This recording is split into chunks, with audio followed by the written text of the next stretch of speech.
What's up, Deborah? Stranger 9, you're always one of the first ones. Amazing. I think this has to be some kind of a record.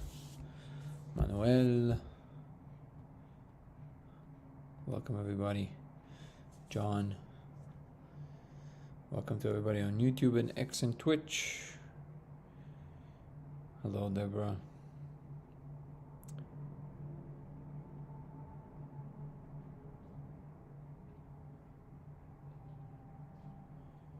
Walt Bridger, Courier, Julie, Rebecca, Janine. Okay.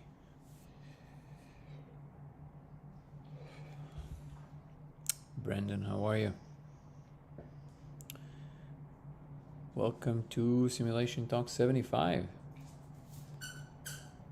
We're slowly getting up there.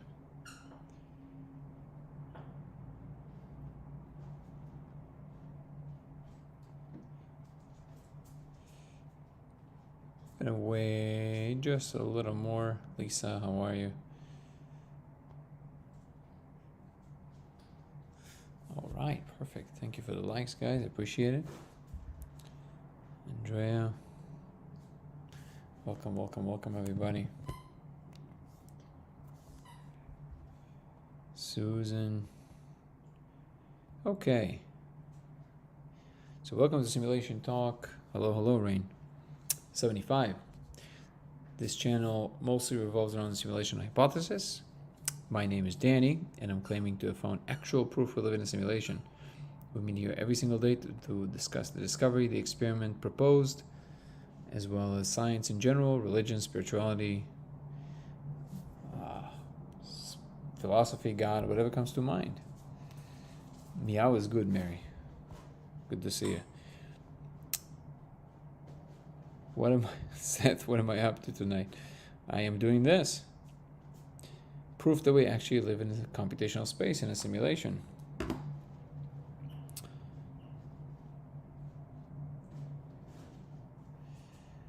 So a few years ago, by the way, if you're interested to watch more lengthy videos, but still very interesting about this subject, you have my YouTube channel, Dango Thoughts, DANGO Thoughts, 3 words, in which I go more in depth. I have a really fun interview coming on Saturday, so if you subscribe, you get to watch that. We talk about a lot of very fun things with a pretty known person in the space. That's going to be a lot of fun. What I discovered a few years ago is that if you project a diffracted laser on the surface and ingest a particular molecule that I can't really name because of legal purposes, you will see code running in surfaces. This observation has now been substantiated and replicated over 1,000 times worldwide, and it's an ongoing conversation. It got me connected with some of the leading researchers in the field. Does not mean that all of them agree with my conclusions, but this is why we're here, to talk about these conclusions every single day. And we break down all kinds of topics, including science in general, religion, spirituality, and so on. Can't name the molecule because it is classified as, an illegal substance, unfortunately. But we all carry because your body makes it. So that is the reason. There's a lot of silly things the government does. This is one of them. Down for you? This what specifically? You will see code running in surfaces. Do you believe we live in a simulation? Really wish I could change my situation. Well, this is actually a really good point. The proposition is not that you live in a software, even though you can think about it this way, but that the world at bottom is computational. What I'm saying is that now there's a way to actually see a portion of it that we never dreamt of would be possible. If you watch my videos on this topic, you can see it, but I'm right here so you can ask me specific questions and we can talk about it. But essentially, the way you stabilize the signal from the space is that you open a certain channel by using the molecule, and then you stabilize the signal with coherent light, which is a laser. The laser has to be diffracted. It's not going to work with a laser pointer. Again, in my videos, I'm giving you some details of what it looks like. It's super simple. Anybody can run the experiment. If they're willing to partake in the molecule, of course, but that's a whole other story. But the observation is 100% replicable, which is unheard of in terms of experiential things. So the reason that it doesn't fall under the rubric of hallucination is because it's repeatable 100% of the time, and it's extremely coherent, and everybody can agree on what they see. You can sit in a room at 15 people in a room sitting together, looking at the thing, agreeing about it, talking about it. So yeah, it's way beyond the regular substantiation of a chance. And the proposition is that in the context of the world being computational, our space is just a smaller space inside the computational space, not the other way around. So literally like in the movie The Matrix, just upside down. The computational space is the real world. This is a subset of that real world. Neat. I like the word neat. Double slit, not quite, even though the double slit experiment was actually there in my thoughts originally on the first trajectory before I kind of went on this years-long search of trying to figure out what might work, and eventually landed on the idea of the laser. So diffraction, even though the double slit experiment has a diffraction, it's not quite the same thing. The double slit experiment specifically is there to see if we can collapse the wave function, and in what way. In this case, you just observe the diffraction. There's no wave function collapse or anything like that. It's just a diffraction of a laser. It's quite different.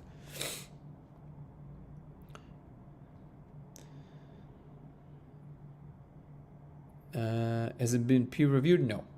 So I have been, since I got vocal about it online. I was connected to some of the leading researchers in the field. Some of them know about it, and now this is at the stage where we're trying to figure out how we're putting it into an actual study. But as you know, the gears of the scientific machinery move slow. So in the meanwhile, we're exchanging notes. We're talking about it publicly, and we're talking about this and trying to make sense of it. Okay, let's see what we got here. I said the molecule, Sandra. So yeah, I can't really name it, but if you Google the spirit molecule, it will tell you exactly what it is. Let's see if we have any particular questions. Do I speak on politics? Almost never. I don't find it important whatsoever. I think it's way too small for what's going on. Hello, Rain. What variations on the experiment have you conducted, if any? Thank you for the question. The 49th dimension on YouTube. Well, oh, by the way, again, if you want to join the YouTube, if you don't want to be limited by the amount of characters you can comment, you can go to YouTube right now. I'm streaming there as well. The channel is Dango Thoughts, DANGO Thoughts, or you can just follow my link tree up here, and my YouTube channel will be there. What variations? Projected it through different materials, on different materials. Try to play with sound. So far, there was not a lot of success with that. But the next iteration of all the experiments will include some powerful magnetic fields to see if we can create what's called the Zeeman effect. Create some suborbitals of the light, essentially of the element that gives rise to the beam of the laser. And then we'll see if we see any coherent change to the code. If we can, which I strongly believe we can, but we won't know until we try, then you have another layer of confidence that you're looking at something very real, because you now created some kind of a physical perturbation of the thing. And if a lot of people can agree that they see the exact same changes, now you have another layer of confidence, which I think is the next step of the evolution of this experimentation. That's a great question. Spider on my ceiling? Spider is a big theme. Did the Matrix movie introduce you to this knowledge? Actually, no. I was never interested in the simulation hypothesis in terms of what it is and the way that people think about it. Nick Bostrom is the philosopher who made it, wrote a seminal paper on the subject, arguing that the chances we don't live in a simulation are basically slim to none, considering some facts about what we know is possible. Absolutely, the 49th dimension. One of these things is that we know computation is possible. We know that simulation is possible. We know that our ability to render spaces more and more realistically is something that is constantly happening. So it's just a matter of time before we create a simulation that is indistinguishable from real life, including coming through all the senses, not just your visual field. And then it's just a matter of what are the chances that you are the first one to do that in existence. Basically almost zero. That is the general argument. This is the argument that you hear Elon Musk reiterating sometimes.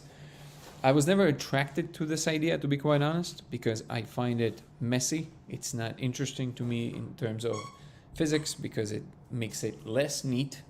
Things don't just fit together nicely. In fact, you're now opening a whole other window of possibilities that is literally infinite and quite arbitrary, because if you don't know the simulators, you don't know what choices they made and why. It can be, they woke up one morning and on a whim decided on some laws of physics that were just random. And that's there's something very not pretty about that. So I was never interested in that. I was forced to accept the fact that that's the case when I confronted the observation. I was interested to see if we can determine if the molecule space is real. That's all I cared about because it feels so realistic. So I was like, well, we should be able to answer the question whether it's real or not. So I was thinking along the lines of how do we prove this, but I was more thinking about it in terms of parallel worlds, parallel dimensions, because that's more it feels more that than computational world. And all of a sudden I was confronted with these elements that started telling me, yes, actually this is a computational space and you guys are just a tiny subset of that. And over time, over years, I had to get used to the idea and then eventually accept it. And eventually I was, I guess, told directly. So now, what relevance does it have to our day-to-day? Not much, honestly, because as long as you're an experiencer inside of any environment, that is your reality. So you should still live your life exactly how you would otherwise. What it does change, however, is because you have this ability to observe the code reliably, we can start asking serious questions about whether or not we can do anything with it. Eventually, I'm pretty sure that we'll be able to figure something out, like maybe we can bend the laws of physics, maybe we can create new propulsions, maybe we can do something with our understanding of consciousness, who knows? But I always say if it's real, you want to know it. That's the truth. Simulation does not mean fake. In the movie, somehow, the plot was that they're trying to get out of the simulated space into the real world.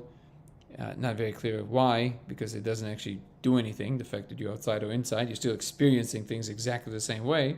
So obviously it's a faulty philosophical assumption, but we wouldn't have the movie without it, and I love the movie, so I'm happy that it was. But yeah, philosophically it doesn't make any sense, because actually this is the most ethical thing the machines could ever do, which is that at least give us an environment that our brains can live in comfortably, which is, by the way, there's literally no difference. It doesn't matter how many layers or how it comes about. If you're rendered by the laws of physics or by what we understand computation to be, it makes no difference to the experiencer in the moment. When you feel love, you still feel love. When you feel hate, you still feel hate. And all the other emotions, all the experiences you can have, they're still exactly the same. There's no difference there.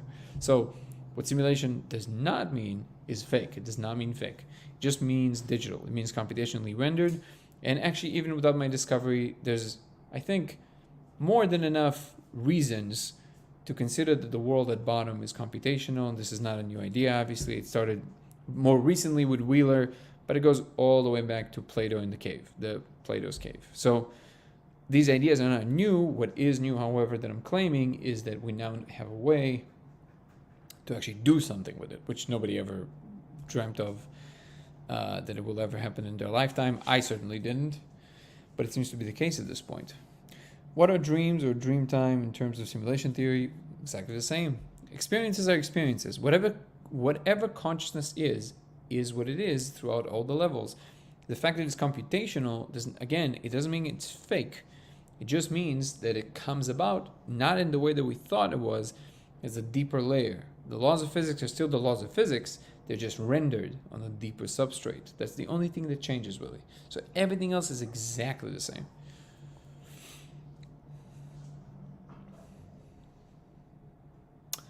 Let's see.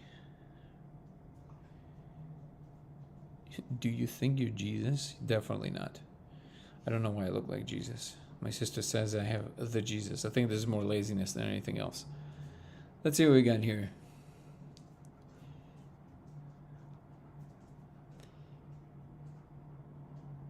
Okay, let's not get into spirituality and dimensional stuff. We all know dimensional things are devils. Oh, we all do, huh, Kyle? Wow. I'm glad you got us all in the pool of your ignorance. Thank you. That's funny. Up you are dreaming, John Wick. Do I believe in life after death? Well, in the context of the simulation, you most definitely will have some kind of an experience. What kind? Who knows? I don't think you have an experience of a self, let's say. Can an integer be conscious? I think the system itself is conscious. I think consciousness is actually the most fundamental thing. It is the thing that also gives rise to all the simulations. Not quite the same idea as God, by the way. It's more idealism, which means that consciousness is the mind at large is the most fundamental thing, not part of the world. It is the world. And people love putting labels on it. They want to say God, they want to say this. I think that for once, nature wants to just be absorbed without the labels. And if you really allow it, you'll see that none of the labels fit, truly. And also, what's interesting is that it will then reveal more of what it really is, which of course cannot be spoken. Good job, Cosmo. I mean, if it's all computational, then it seems that an integer could be conscious. Well, again, that's if you're assuming that consciousness is fundamentally the tapestry of computation, which is not the same thing. However, I would agree with you that that's the case, but just the statement alone that you said if it's all computational, then it seems that an integer could be conscious.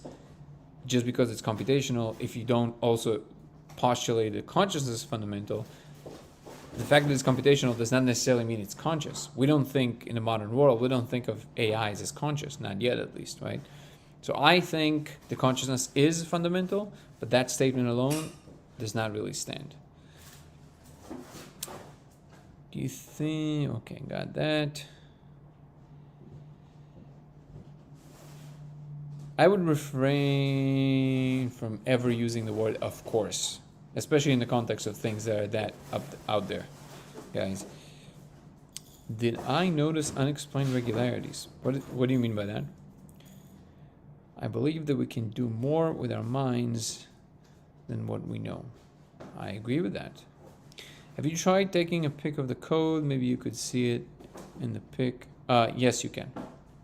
Yes, good question. And in the video, you can do it as well. Simulation within another simulation. Yep. This is why the actual proposition is that the world is computational, and in the context of that, the word simulation just means a slice of reality. It just means parallel slices of reality. How do we get into the simulation? There's no getting into or out to. There is no base reality, so to speak. It's all computational. All of it. It's just that understanding what the word computational means is important. But it's essentially what Turing discovered, that the universality of computation is some kind of a universal thing. Scientists, especially physicists, think of it as a physical process. But if you push them on that, which I've done a few times, you discover that actually there is an axiomatic thinking there that is kind of being brushed under the rug, which is that you talk about computation in terms of physical events that happen, because computation has to be instantiated in physical matter for you to see it occurring, but there's actually no reason to believe that there's actually no laws of physics that give rise to computation. It's just there. The abstraction of the possibility of computing is just there. It's orthogonal. It's one of the laws of physics. So I'm claiming that it's actually a higher functionality coming from a higher dimensional space that we discovered and started interacting with, which will also explain why when we started utilizing instantiating computation in our physical matter, we can do a lot more sophisticated and complicated things than we ever could if we would just manipulate physical matter without understanding computation and what it is. We are digitized, yes. It's just that digital is all that exists. This, whatever this is, it's kind of like an emergent property of the digital space that feels not digital, but it is at bottom. Smoking hot, Jesus Christ. Well, I appreciate the compliment, Brad. Teaser act of consciousness. Oh, tesseract. Not sure what you mean by that. Also, guys, if you want to come on and chat, you're more than welcome to. Just please leave me a comment in the chat. so we don't talk about something random, but I know what we're about to talk about, and then I'll bring you up.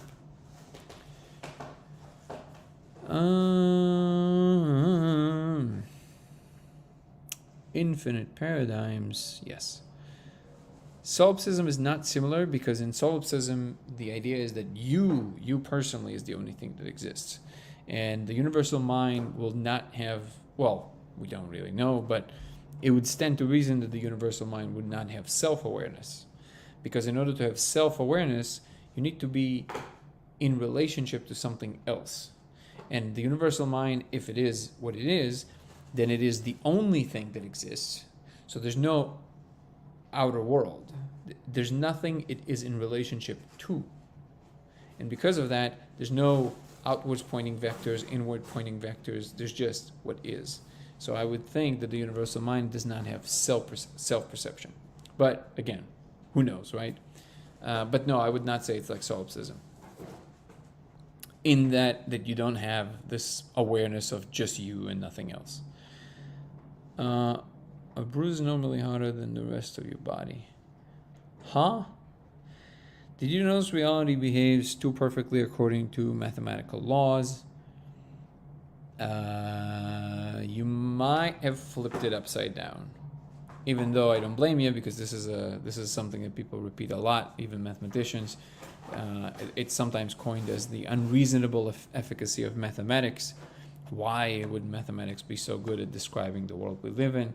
Now, I think that the reason for that is because whatever math is at bottom, it is a process that also gives rise to the reasoning that we have of mathematics is basically writing the tapestry of the meaning of the relationships that exist in the world that are then being represented in symbolic form that we call mathematics.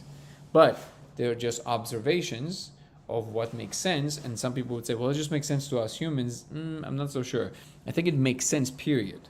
I think things are just, they have to follow certain things if they are a certain way to begin with. So if you're talking about a geometrical shape, for example, a cube, if the cube is already there, you can talk about like why the cube arose and all that stuff, that's fine.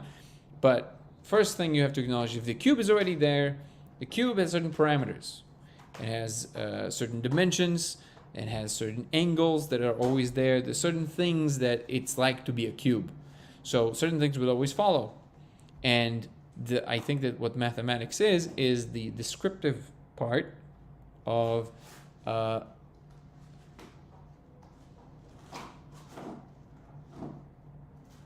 what's the word I'm looking for? So Bernardo Kastrup is big on modernizing the idea of the philosophical position of idealism. If you're not anybody is not familiar, I highly recommend him. Bernardo Kastrup, Kastrup. He's a computer scientist, worked at CERN for a while. He had some, tech companies, and he's also a philosopher. And so he definitely understands the technical part of it, and he's very eloquent on this matter. And one of the things that he's postulating is that what we are essentially dissociative boundaries of the universal mind, or like bubbles inside the mind. And this is why it feels like to be us, because we are dissociated boundaries. So we do have these internal and external vectors that say out there, in here. And in this context, to this question, what I think is happening with mathematics is that when you are looking through the dissolution boundary, or the dissociative boundary, you notice certain relationships within the universal mind that then you can use symbolic representation on it. And it makes sense because it is what it is and you're just noticing it. So it's a descriptive element, not so much of too perfect. Of course it would be, because you're describing what you're observing. So it's almost like it's tautological. I don't know how to pronounce that word properly. Have interactions with interdimensional, non-humanoid, hologram-looking things all the time. That's amazing, Only Dad. Also, your handle is awesome. I've seen you here before. Feel free to email me to lasersimulationx@gmail.com. lasersimulationx@gmail.com. I'm collecting these accounts. It's very important for me that I understand how many people experiencing this, in what form, and what role it plays in your life. Let's see what we have on YouTube. Thank you, Bright Source Media. So in terms of computer programming, a program is a single integer that represents the entirety of the program. Wait, a program is a single integer. Why would that be the case? That represents the entirety of the program. It's just that it's a very, very large number written out in binary. Yeah, but you would still have to describe the inner relationships that give rise to experience. You kind of skipped that part. Given that it's an integer, the program is, I mean that it would seem that it could be a conscious number. I mean, to consider the program, the algorithm as a single number. It's sounding like you're telling us that the universal mind is the universe in and of itself. That is what I'm saying. And that it is conscious. No, that consciousness is all there is. It's not that it is something else and it has consciousness. Is that consciousness or mind is all there is. The mental stuff, whatever that is all there is. That's the proposition. It's different than panpsychism that postulates that there is some kind of a field inside of an already existing world that is responsible for the quality or property of consciousness. That's a little different, but I can see how the confusion can arise. When you're talking about an integer having consciousness, by describing the way that we can analyze what in that integer might be able. So, for example, you're saying if it's an infinite series, some kind of an integer, somewhere in there, it's essentially the anthropic principle. You're saying in an infinite possible number, something might happen because it's infinite, and it will give you not just consciousness, but anything that is possible. I don't like anthropic arguments because they're kind of, first of all, unfalsifiable, because technically they must be true, because in an infinite space, if it's truly infinite, everything must arise. So it's not really an explanation, it's just an observation. And what I would claim science should be looking at is explanations, not observations. We use observations to come up with explanations, but if it's just an observation, it's not an explanation. And by the way, the premise of anything, even if it's infinite, then somehow bringing about consciousness or any other property that you want to say, you're kind of skipping the part of explaining it by just saying it's just how it is. Then there was no point of talking about it from the beginning, but you can just say, well, things how they are, and that's it. You don't even need to describe them. Who cares? But if you are in the game of explaining, that doesn't explain anything. You have to explain the mechanism by which this might occur specifically, and this is why David Chalmers coined the term the hard problem of consciousness. It's exactly because of this. And what you're outlining there, the issue there, is what he calls the explanatory gap, which is, yes, so I'll give you a more specific example. This is something I think Sam Harris once gave as an example. Even if we discover right now that if we build this neural net and we dial it into exactly this state, and then we, put 10 hertz, we vibrate it into like 10 hertz, no consciousness, 11 hertz, consciousness. I'm just pulling this out of my ass, obviously. 12 hertz, no consciousness. So now you know that in this particular arrangement with 11 hertz, all of a sudden consciousness arises. You still did zero work, of explaining why that happens. Zero. Not a little bit, zero. You just described the state in which magic happens.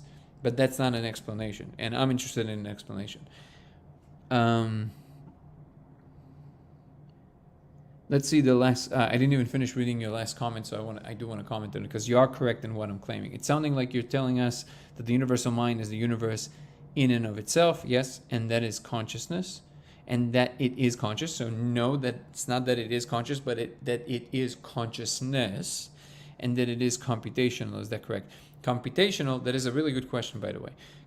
And thank you for asking for a clarification. The computational part is basically a descriptive element also of what things are possible.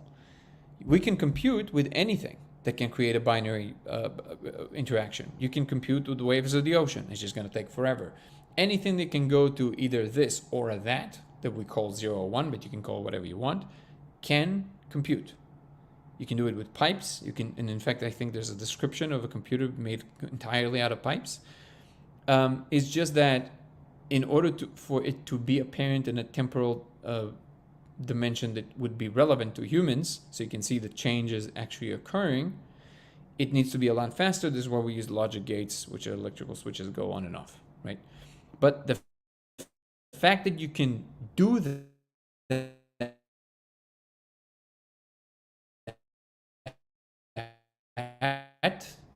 does not arise from any law of physics. And again, process. I'm saying no. No.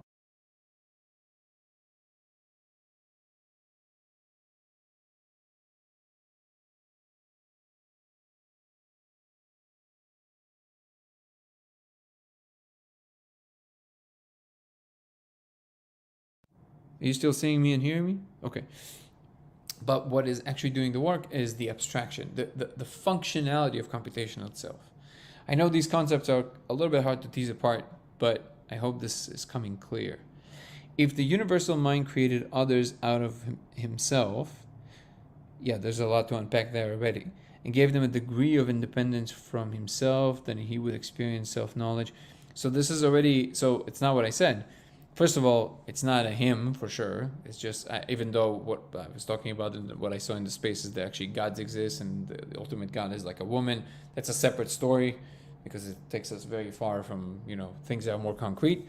However, in the context of just idealism, pure idealism, it's not that there is a universal mind that did anything. It's just that's the state of affairs. Everything arises from it. Not that it did any work. It didn't do any work to make these things come about, according to the claim. There's no agency there. If what you were describing in the first comment would be correct, then yeah, it kind of follows, but it's not what is the proposition. Then have you seen Thunder Energy's white paper claiming discovered? Yeah, I read it. There's zero evidence there. It's just all. Yeah, I don't understand how these papers are actually published. Truly, like, like what I'm proposing is crazy, but I'm backing it up with something that you can repeat and do right. In this paper that you're describing, essentially, let me just tell you what he's talking about. A paper that was put out recently that they analyzed some observational data by NASA, that they see these plasmas and they interact a certain way. So there's a lot of postulation about them being conscious. I have not seen one shred of actual evidence or proposed mechanism by which these things might be conscious. It's just a lot of assertions. And I'm kind of blown away that that's a scientific paper, to be honest with you. It should not be. And any question about how things would be related to simulation theory, my answer will always be the same. The simulation theory does not preclude anything that we know as exactly what it is. It keeps everything intact. It's just that the deeper explanation of how these things come about is a computational system that either is ran on some kind of a substrate in a high dimensional space by some kind of a civilization, or a part of a universal mind that is kind of giving rise to these processes, but it would collapse the problem of consciousness because consciousness is the fundamental thing. Or it's a combination of these two, which is that either one of them, like you have the universal mind, within it you have these advanced civilizations that understood all of that, and they're utilizing this function to build simulations on top of simulations on top of simulations, which actually I think it's exactly what's going on. And the reason I think that they're doing that is because they're trying to gather enough data to see if they can answer the question of why does everything exist, which seems to have not been answered even for the highest civilization in existence. Yeah, the universal mind has to be mathematical computational. Again, it's not mathematical or computational. It's the space that is being perceived from the inside would behave in computational ways. And I know Max Tegmark is big on saying, well, it's all mathematics at bottom. Again, I don't even know, the level of explanatory gap there is so enormous. I don't even know where to begin. And it seems like it's always seeking balance. The balance thing, I think it's a beautiful idea. I'm leaning towards it, but it's nowhere guaranteed that that's the case. But I like it. I like the whole idea of the yin and the yang, that it definitely resonates with me. Is there an appropriate place to contact you if I had a few ideas, concept? Yes, absolutely. You can email me. Laser simulation x@gmail.com. So you can always email me. Let me know if you see the email. Do you think it was a coincidence that the movie The Matrix showed reality as being code, or maybe we are being shown characters somehow? Well, actually, it's surprisingly looks exactly the same. The characters look exactly the same. They look kind of like Japanese, the one that we see in the laser. What I think is happening is that, especially creative people, they kind of dial into the imagination that they think they come up with. They pick up on it. These ideas exist in reality, and especially very creative people that they don't even know, they're picking up on ideas that sometimes actually just facts. And then they would put it in a movie, and they would call it their idea, but it was just kind of like a piece of information they picked up on. So I wouldn't be surprised if that is the case. Let's see what we got here.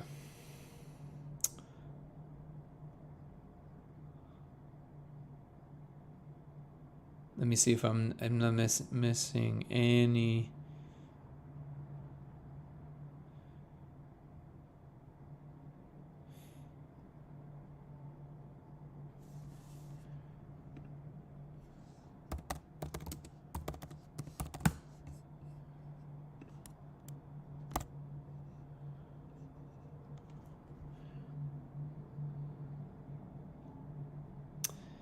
Dreamt that we are like aspiring wave going from one level to another. Interesting. If time were eternal in the past, how long would it take to get to now from an infinity among? I don't know if it's a serious question. It seems unethical to put beings into a simulation where they suffer.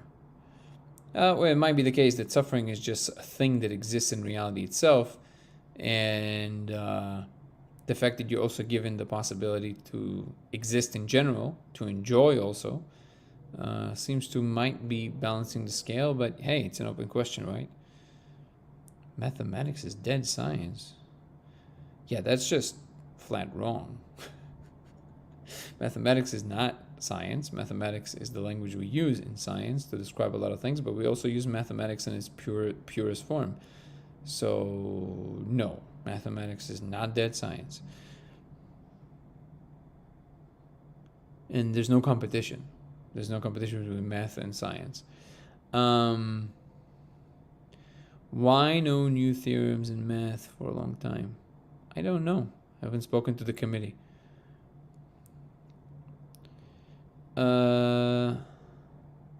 It's always now, absolutely. Trump 2024.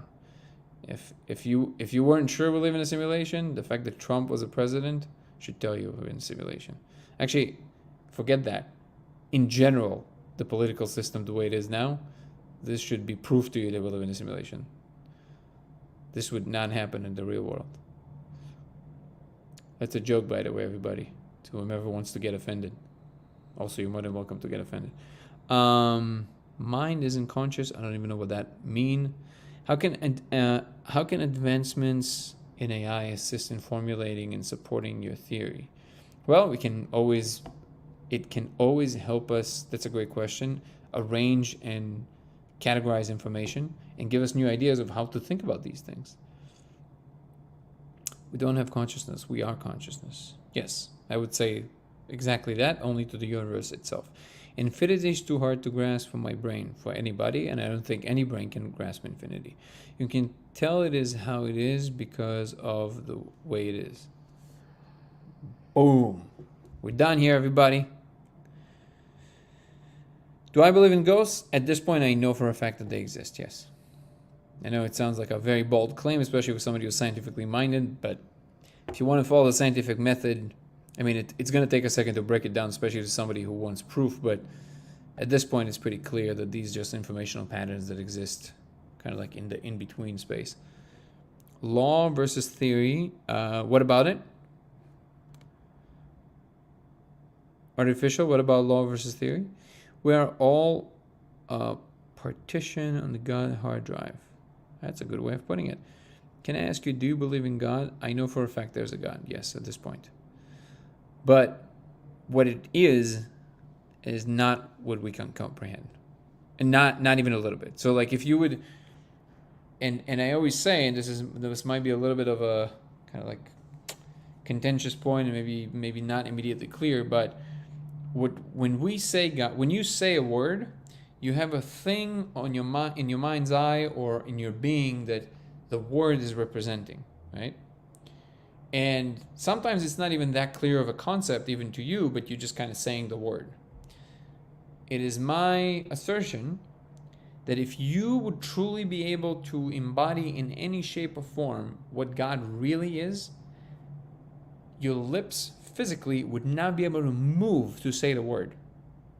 So whenever everybody says God, they don't mean what they think they mean, because otherwise they wouldn't be able to speak it.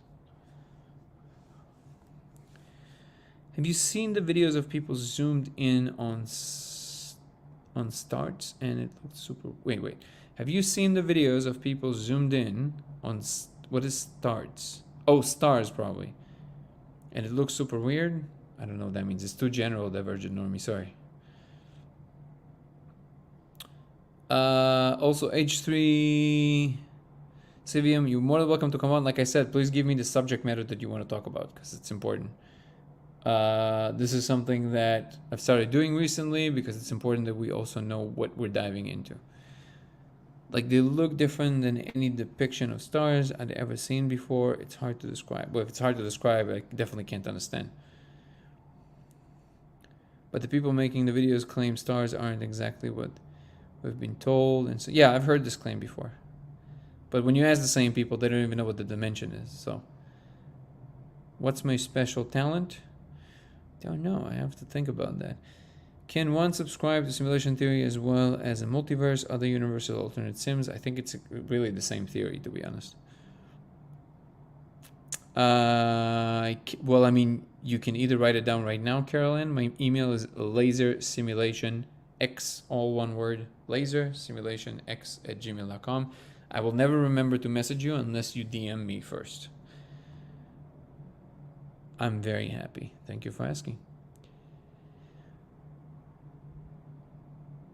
You fascinated by me? Well, thank you so much, Carol. Your explanation for God is exactly what Islam or the Quran explains about him. No, they threaten you with it. Different. Quite different. I assure you they don't know what that is either. What makes you think we are in a simulation? Long story, Yorks. You can watch my video on the subject, but essentially a few years ago I discovered that there's an experiment that anybody can run that can actually, you can actually see a portion of the simulation yourself.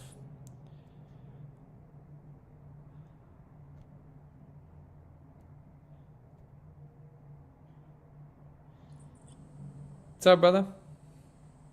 Hello. How are you? How are you? Good, how are you? Doing amazing. How are you? So, I understand that you're, like, talking about the simulation theory and whatnot. Mm-hmm.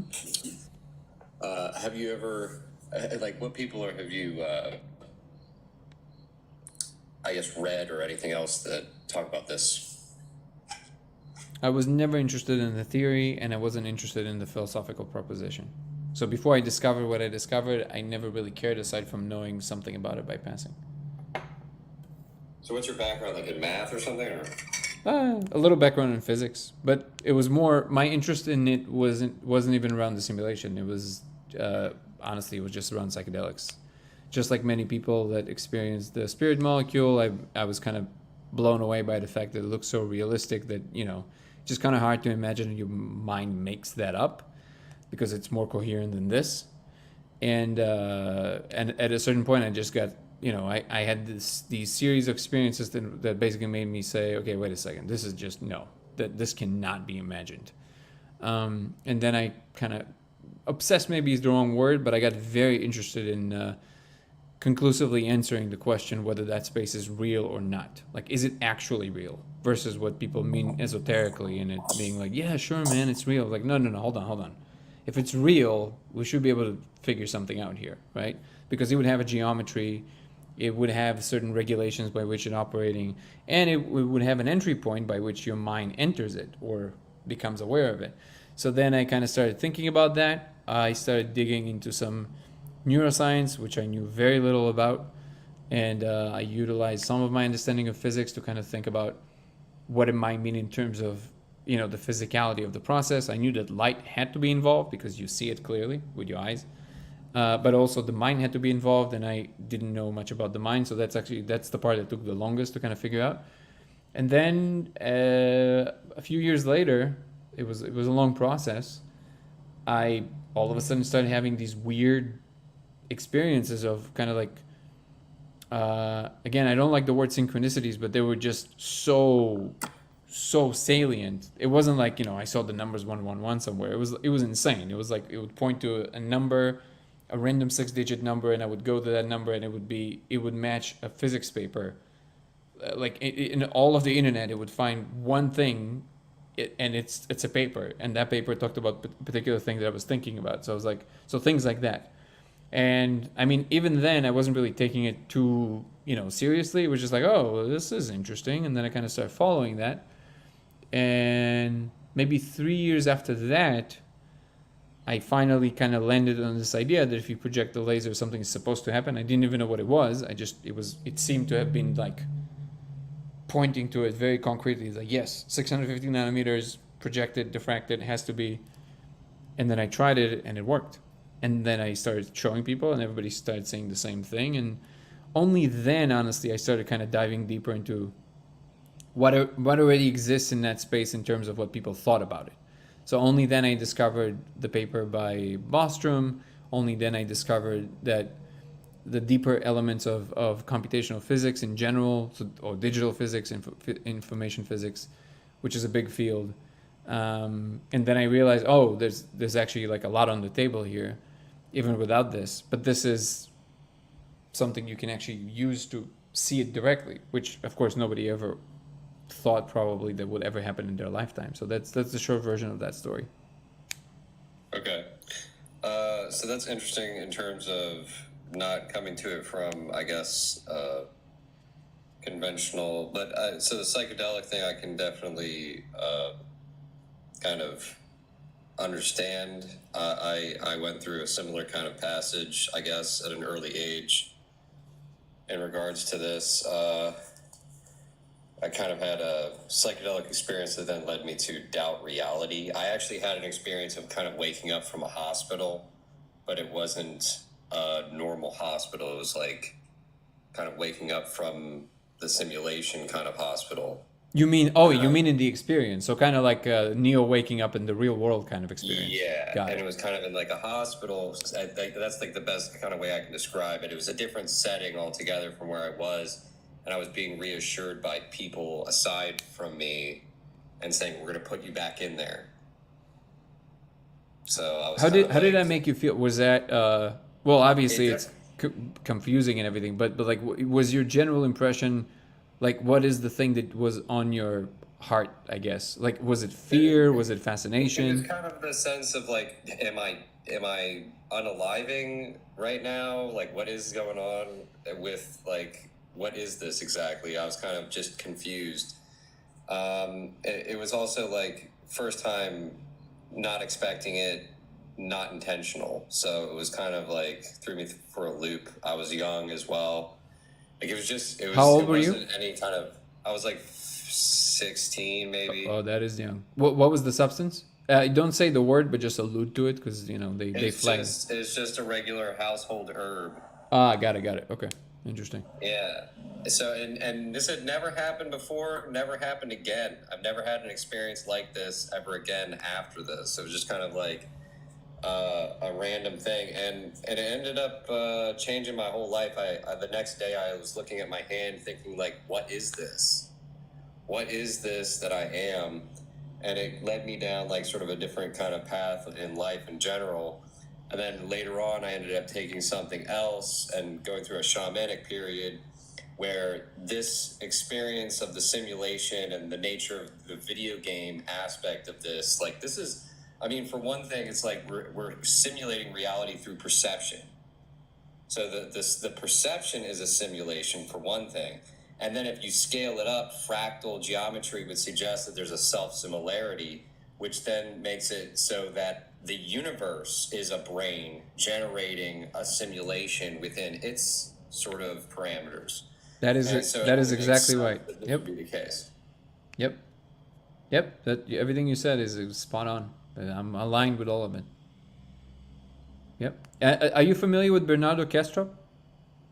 No. You should. You Is he should. like an older like head talking about like the subject, or I mean, like, Older is it in from as in his age, or older as in older YouTube videos? What do you mean by older? Oh, I mean, like generationally. I'm interested to know how far back this person is that No, he's active now. he's active now. Okay. Yeah, yeah, yeah. So he was a computer scientist for CERN for a while. Then he worked. He had a few high tech companies. He's made his fortune that way. So he's like a very capable person. He understands the technicalities and everything. And his second PhD he did in philosophy, and he basically he kind of holds double PhD. Blah blah. So if you're looking for accolades, which I know to some degree is silly, but it does speak of some caliber of mind, right? And you can also hear it in the way that he talks, obviously.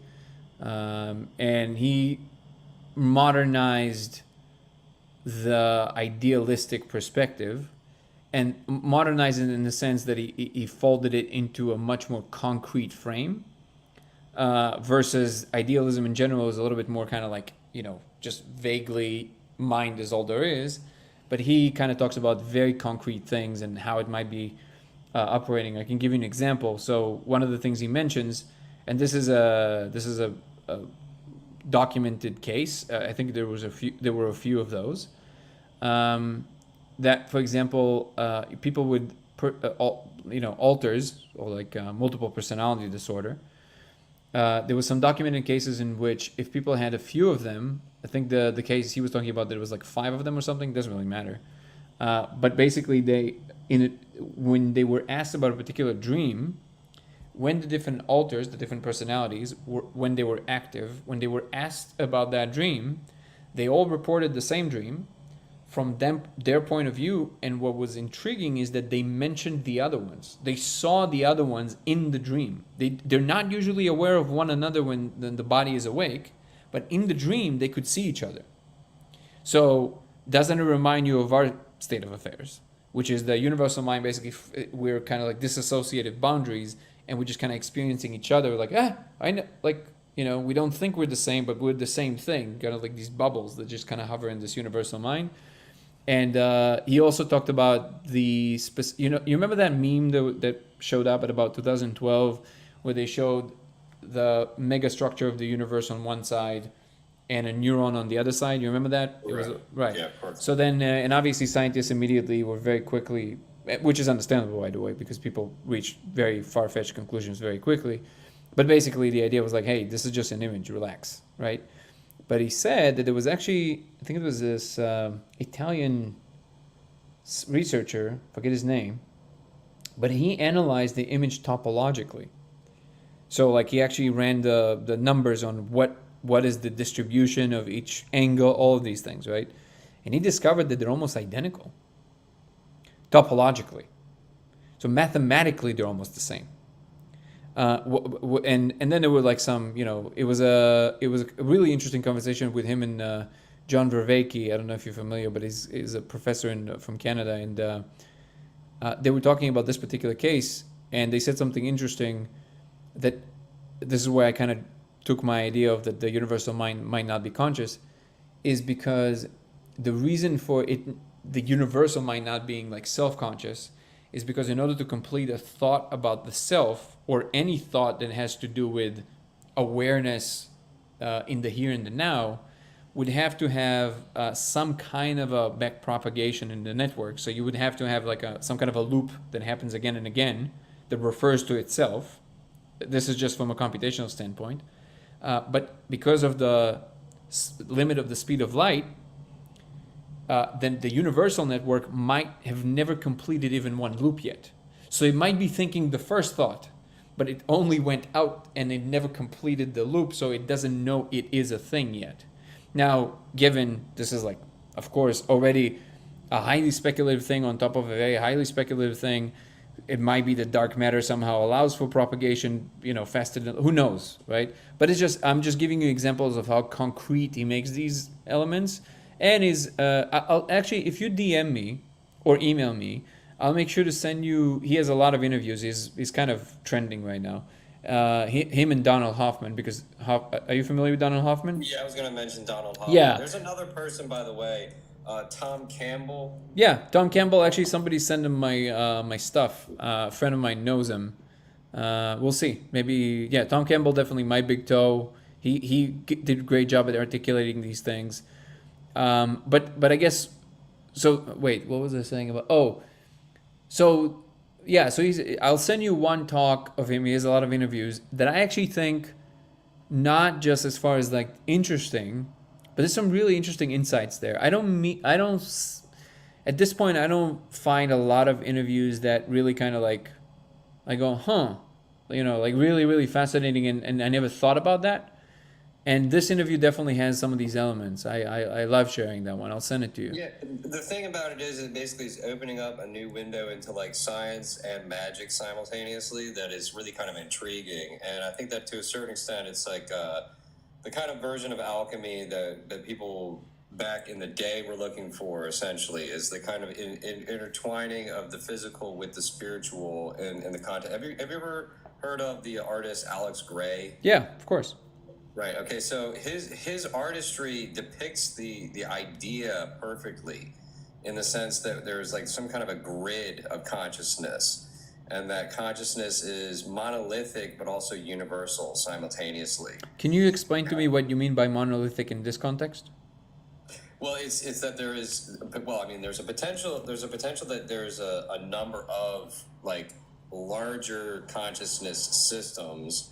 But I think the general perspective is that there is a universal mind, and that universal mind has sort of a singularity to it. That okay, the one of a kindness of it, the monolithic. Okay, that's a really good a really good word for it. I like it. I never heard of it. I never heard anybody use it in this way. Maybe people do, but I like it a lot. So first of all, yeah, if anybody if anybody else wants me to send them that talk, I would love to. Just DM me, or easier, email me, because that way I can just email it back to you. lasersimulationx@gmail.com. I want to ask you something. So you sound very straightforward as a person and down to earth. I mean, I don't know you, but it just sounds from the way you're talking. What, after that experience you've had, you said you went through a period of shamanic experiences, which, in other words, the utilization of certain molecules to do some inner work. Did you ever get into the non-helper trajectory at all? Like, did you ever play with meditation, like in a serious way, not like I listened to an app, but like, did you ever go to like retreats or did some meditation or anything like that? Not retreats, but about the height of my meditation stage, I was doing about 3-hour long meditations. One of my deeper meditations, I did sort of have an out of body experience, I guess you could call it that. I didn't really think of it as that at the time. I was just really having a visionary experience. Basically, I zoomed out from the universe and had the perspective of the big mind, kind of, and saw the universe coming in and out of existence from what I could recognize from it. Basically, the universe was coming in and out of existence like a strobe light. So like the breathing that people describe. Interesting. The light itself was sort of flickering, and I interpreted that as the universe coming into and out of existence, meaning like the lifetime of the universe is a flicker of a light in the perspective of this higher consciousness. And from that perspective, I was able to sort of look around me, and there's just kind of a dark space, essentially. And this light is really the only thing that's kind of interesting or happening in that space. So I looked at my hand. It was kind of an ethereal, smoky kind of like, it wasn't my hand, you know what I mean? It was like something else. And I'm like, okay. And so then I looked at the flickering light and approached it, and then got sort of closer and closer and closer, and then I opened my eyes. Wow. That was all just from meditation. Yeah, that was sort of just a meditation, a little bit of the herb supplement kind of helping me in that regard. But that was it. And that experience kind of gave me a lot of insight. I also had a couple of dreams. One of the dreams that was really interesting was a series of unaliving sequences in which at the very end of it, like people driving off cliffs and I'm the person in the car, or being crushed in a trash compactor in the car and feeling this dread and this terror. And then simultaneously, I have a body bag and I'm unzipping the body bag and I'm trying to dig out my own corpse from the body bag. And That sounds like a Rick and Morty episode. And then and then I realize, wait a minute, this is me in the body bag, but who am I? The observer. Yeah, wow. Yes. So it was just it concretized this idea. My dreams were giving me like, no, dude, no, this is the reality. It's so powerful. It's a powerful realization from that.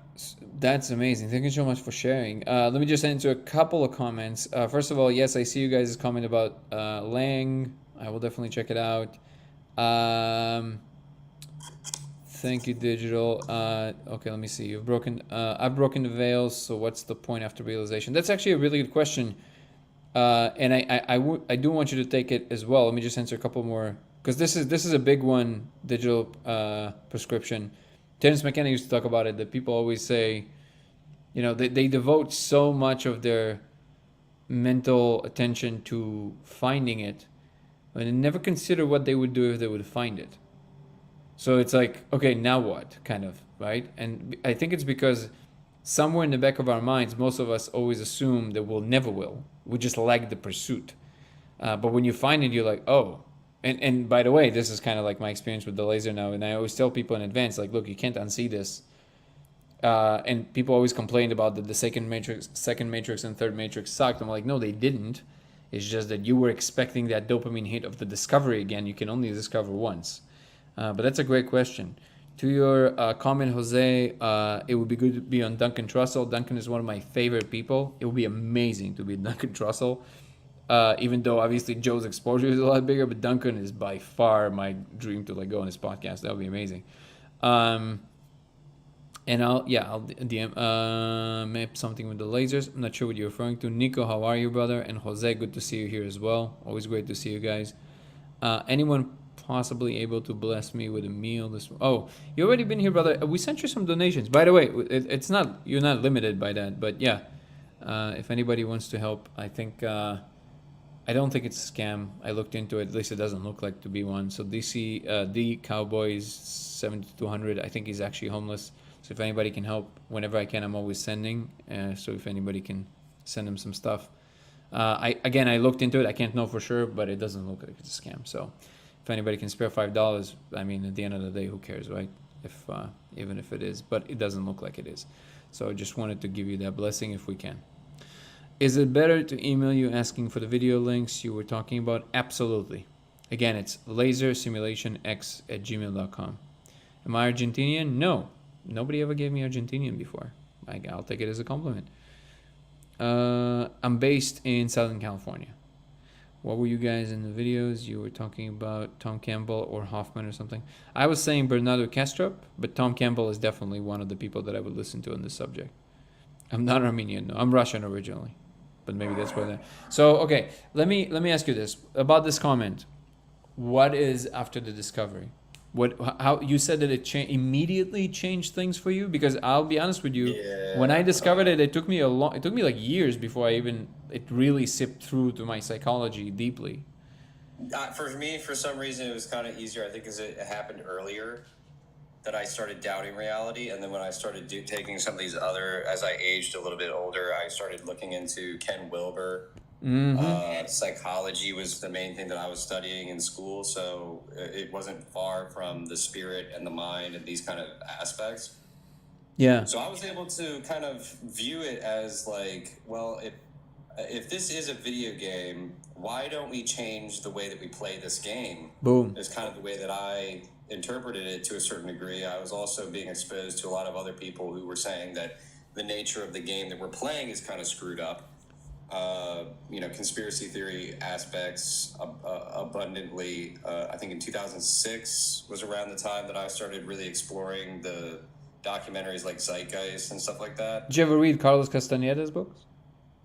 I have read a portion of that first part, I think, of one of the books, like one of the first books, but not really very deeply into that. I think one of the main things that I studied was during that time was Jiddu Krishnamurti and That's a good sort source. of the philosophy of like that kind of led me to the meditation that I was doing, and it changed I basically became a philosopher. I started out as kind of more of a poet and then evolved into philosophy that led me into perspectives that I started studying a lot of different subjects like education, the history of education, which is a very important aspect in civilization, and then as well as like economics and ethics, like political history, history in general, really, culture, and then eventually like theology and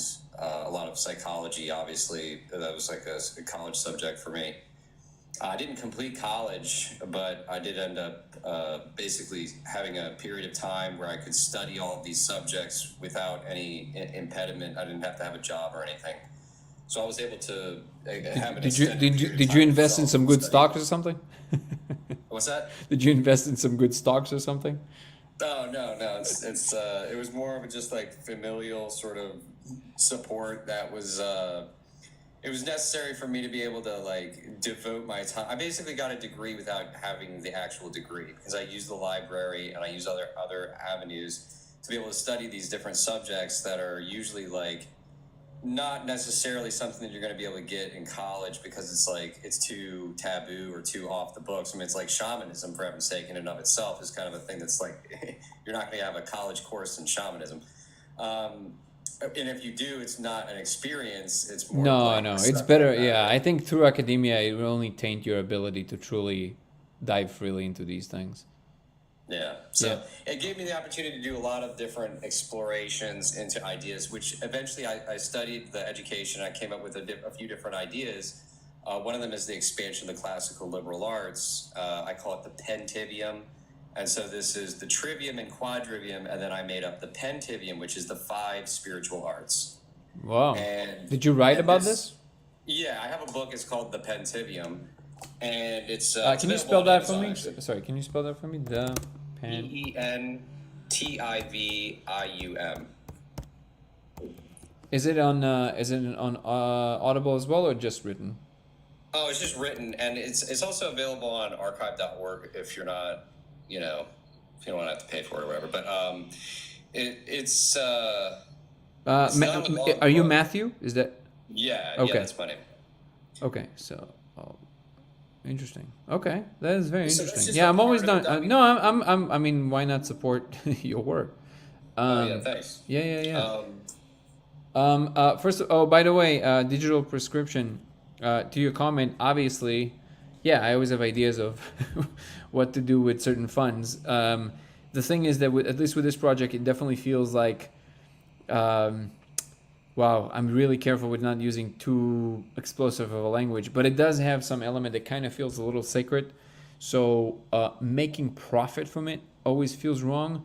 But at this point, I feel more like a router because a lot of people, like I have some respectable scientists and some engineers and some people that are kind of like, okay, what do we do? So I have some ideas, but some people need to allocate all of the time around it. So who knows, man? You can come, we can absolutely chat. I do have some ideas of how to implement this money for particular research that can just be like its own thing. So yeah, it's definitely always open to listen about these kind of possibilities. So just let me know. You can email me and we can chat.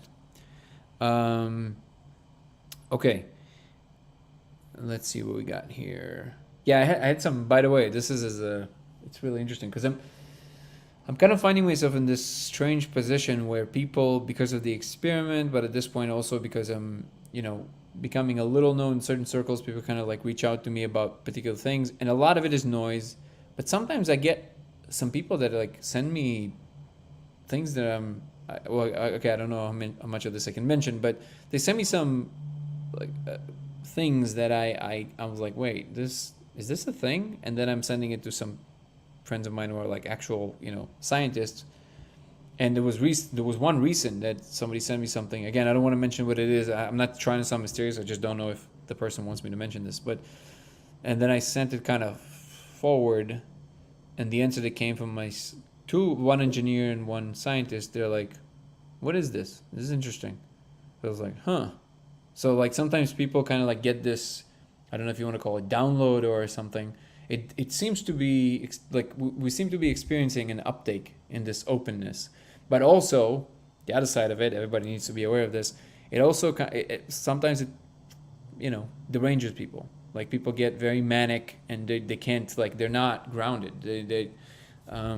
It's I guess on the one hand maybe it's a good thing it happened to you at 16 because you formulated a lot of your, it sounds like you formulated a lot of your like true growth as a young adult through the seeker, and that basically created a very, very, well, again, grounded personality, and this is very refreshing. I love hearing when people like it's a powerful thing. I think the message of this is basically that our culture is absent, and that in ancient cultures they had rites of passage, and that's essentially what we need in our future culture, because we don't have one now. But if we are to have a culture, it needs to be able to integrate the members of society through things like rites of passage or rituals that actually get your mind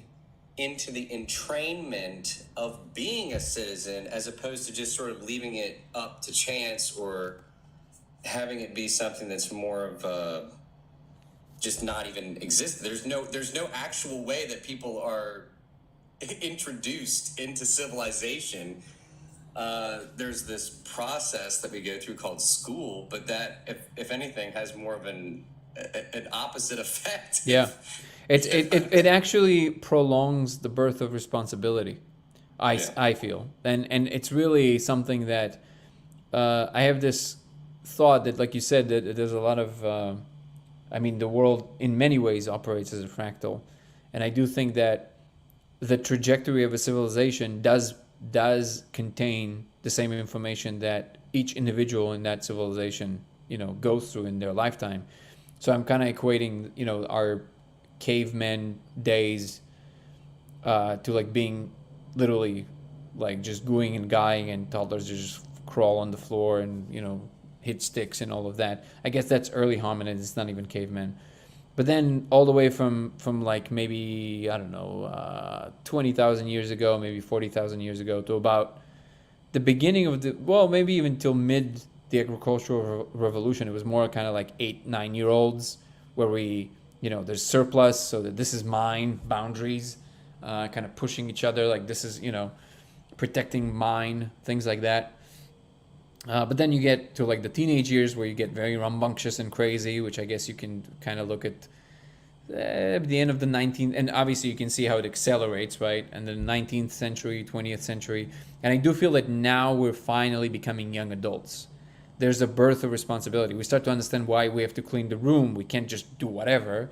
And not because somebody told us, but because we understand the ramifications of these things, because we saw what happened. So we kind of, okay. And also, which is the more, for me at least, it's a very inspiring part of the thought, that we kind of have to pick a career. We're like, okay, what are we going to be in the universe? Like, who are we, right? Like, what is it that we want to do? And it's almost like the more we grow as a species, the bigger spaces we're allowed to play in, so to speak. And I always see this like beautiful vision that, for me at least, connects all the dots from the spiritual to the most technical, but also kind of removes this very toxic attitude towards ourselves as a virus, which is very dominant now. Like this, like, oh, we're the disease. It's like, well, you're gonna be one if you're gonna keep talking that way. So I think it's just giving us a little bit more leeway as a species. It was like, oh, hey, look, we made a mess for sure, but we were, teenagers, and it doesn't justify anything. But okay, now we understand. We're gonna start cleaning up the room, cleaning up the environment, putting things in order. And I think it has a nice. The reason I like this way of thinking is because it gives me a nice balance in my mind where we do get, because we have this thing that has so much influence in this corner of the universe, we do get to mess up a little more, right? And it's almost like if we get to clean this up and take responsibility, and in the end of the day, if a meteor comes again, like happened with the dinosaurs, the only one that can potentially save the entire biosphere is us. So maybe that stepping into that role as both the protectors of the biosphere, the artists of the biosphere, the ones that actually utilize knowledge to create more beautiful things, being literally the paintbrush of the universe, right? So because eventually, if we don't destroy ourselves, which is of course no guarantees, but if we don't, just a matter of time before our imagination will paint the galaxy. And the way that I greet you in the morning is a microcosm of what the galaxy is going to look like. Because if we are the kind of creature that is always greedy and just wants what they want, then we're going to create structures that are mostly functional and utilitarian, and that's it. We're not going to think about what it feels like when you're around beautiful structures or not. And if we create our technologies through kind of like the being inspired by the divine, so to speak, so we create science that is inspired by these elements of the deeper, elements of existence, then we're going to create a lot more beautiful things. So I literally see that connection of like how we talk to each other now, how either aggressive or more aiming towards being more noble, which will translate to how we are as a species when we become a fully fledged galactarian civilization of some sort. Now I'm not even talking about the fact that there's adults looking in the room, but yeah. Yeah, I agree with you on what you're talking about, the philosophy of that essentially our role here is as stewards for or husbandmen, like husbandry of the earth, and that we have sort of at this point a very serious fork in the road of being either what we really have the potential to be, which is to heal or make this planet a paradise, or to create a trash dump and kind of fade out. Yeah. I mean, that's sort of the trajectory and the evolution or die kind of reality of that. And so what I've tried to do with my work is to create the how we get to the Star Trek future as opposed to the sort of dystopia. So basically, what attitudes we should employ in order to move towards the right. What are the problems and what are the solutions? That's beautiful. And I've pinned it down to three key areas: education, economics, and ethics. Education, economics, and ethics. Interesting. Yeah. Wouldn't the other two be folded into education? Like, isn't it just the first one? Integral. The whole point is that it's all integral. That yes, they all fold into education, and education then folds into the other two, and they all sort of impact each other in very important ways. For instance, you can't have the education without the economics. My spectrum wants to know why science is not included in the big ones. I would say that science is the education, essentially. I see. Okay. And we need to integrate science into education. Got it. That if anything, education should be a form of science in regards to how we are developing, and not only so the approach of education should be holistic, in the sense that it's a lifelong process from birth, not from the age of like 5. But from birth, not from the perspective of like a large scale educational facility, but from our culture. Our culture should be one of education, and that our adults who are parents should be educating their children from the time that they're in the womb, essentially. And that should be a part of our sort of perspective on how we, the family unit and how it's supposed to operate. Yep, I'm all with that. By the way, to your question, digital perception. So the world isn't flat under a dome surrounded by ice wall? No. No.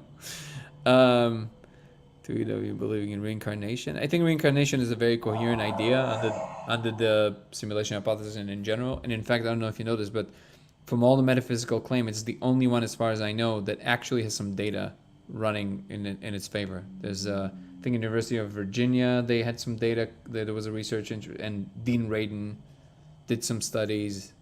But yeah, so I'm totally on board with that. One quick response. Do you prefer Matthew or Matt? It doesn't matter. No, well, like, Matthew. what do you prefer? Okay. So yeah, it's everything you said.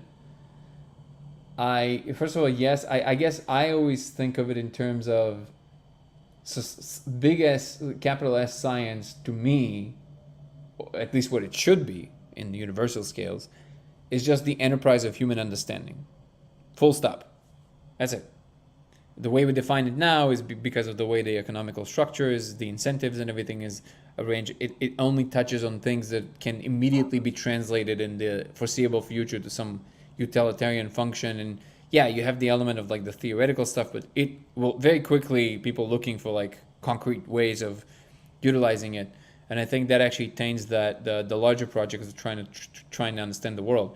If in order to understand certain elements about the world and what it really is, we have to take into account experience, and we have to, actually look at things like introspection and meditation in more concrete ways, then that should be part of science.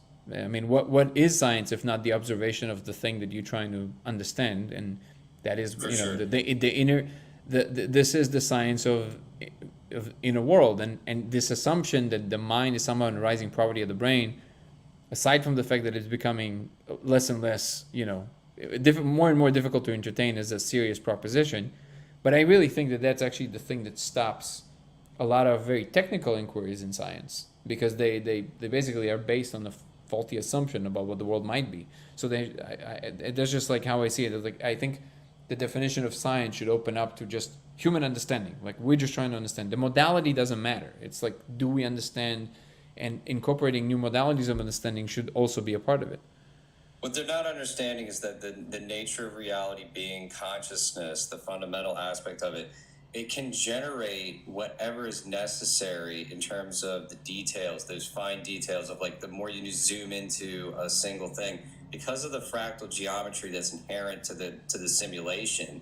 And the fact that we have that as a image, the Mandelbrot set, like it's like a metaphor of itself, or like, or, it's like, Yeah, it has metaphors within it, in and of itself, that tell us that the nature of this reality is such that we could continuously zoom into it this way forever, and we'll never find an end point. It's just a matter of how deep we can go, or like the power of the magnifying glass. So we're kind of looking into ourselves in a sort of backwards way. Like, the more and more we look into this, the more and more we realize, oh shit, this is just straight up being rendered as necessary. And so there's a point where we can't ever reach an end to this detail. And that I think, if you ever heard of or seen Adventure Time. No, what is that? It's a cartoon that was created by a sort of, I think he was like a schizophrenic or whatever. But in any case, it's a kids show. But there's an episode where they use a 4-dimensional bubble, which creates like a black hole, and he puts on these glasses that basically make him see the nature of the truth of reality. And one of the things, so the sequence that happens when he puts on the glasses is he sees like the microscopic, he sees the atomic structure, and then he goes and zooms into that, and then it becomes the galaxy and the galaxy structures, and then he comes back and he's like, oh my gosh, everything that's small is just something that's big, and then they're like, what? And he's like, I know everything, and then just live your life. Yeah. Of this, that when it comes down to it, the ancient knowledge of as above, so below, and the way forward is by looking back, and the reality is that they had a lot of knowledge that we couldn't comprehend back then, that if we were to realize and embrace now, that this would be the way to sort of transcend a lot of the limitations that have been imposed through the current cultural model of consumerism and like this kind of dark element to our future that's emerged over the past 100 years. And it's all an experiment. This is we've taken this experiment as being natural somehow, but this is a huge experiment that we have never, as human beings, ever encountered. This industrial revolution and this like the chemicalization of food and all this other shit. It's an incredible experiment that has really all of the evidence showing that it's destroying our planet and ourselves, but we keep pushing on with it for some reason. And I think that part of that is because we don't have a vision for an alternative. And we can all see that it's a problem, but the alternative isn't there. And so that's what I think we need to talk about, or that's what I think with this simulation knowledge, right? The quest in this simulation is to change the game. Yeah. It's like, did you ever see the movie Free Guy? No. Oh, wait, I did, with the what's his face? Ryan Reynolds. Yes. It's a really fun film. I think it has a powerful message for this, and the reality is that it's speaking exactly to this. We can't be passengers in this game any longer. We can't just be passively accepting our role as NPCs and as background characters in our own lives. And this message, I think, has an incredible potential for awakening in our time, for people to realize that, hey, look, you don't have. Now, granted, you were speaking to something earlier that's very important. This can derange people. Oh yeah. The solipsistic element of this is very powerful potentially, which I think is why we need rituals for this, rites of passage and formal things that actually get a person to understand that the truth that sets us free is that the deepest part of you is the deepest part of me. And in that unity, we find our sovereignty. Yes. So something to that. So first of all, I am in agreement of basically everything you're saying. I guess the way that I'm looking at this whole project is through the integration of feeling, because we all experience, like, we all judge the universal in terms of what we experience personally. And I guess my journey of the whole spiel of back into the body and like understanding more of the connection of what you truly feel in the moment, and just the whole kind of like a very Vipassana like conceptual framework, or not conceptual, just framework of just falling in love with the mundane, right? And just appreciating this and just truly just being here, I think is really the thing that gets us the closest. And then whatever thing that needs to arise from it will, as Ram Dass used to say, I always aspire to quiet myself enough to notice what the universe is trying to do through me. And because I feel like that the thing you mentioned right now about the kind of losing it a little bit and getting too manic, I think the reason that people get caught up in it, one of the biggest good antidotes for this is if we can teach kids from a young age to just appreciate the small and just whatever happens on a regular basis, because the grandiosity of the situation is real, but living in that grandiosity is not sustainable. It's this idea that it needs to be, and this expresses itself through the full gamut from, people who just kind of aspire to be a little bit more spiritual, to people then talk about ascending to the fifth dimension, which is very common now, and to full on like a schizophrenic outbreak. And what it's a gradation of, the way that I see it, it's this inability to see, to what degree you can or cannot see it, that the choice of just being equanimous or just being at peace now has nothing to do with the content.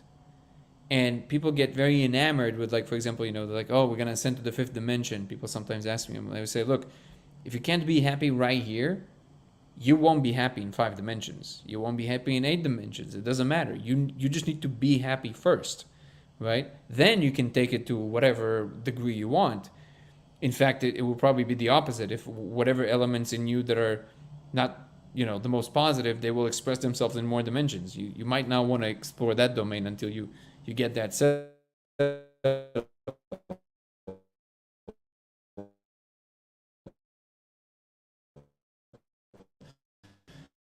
And one thing, allowing it to hit me with what it is.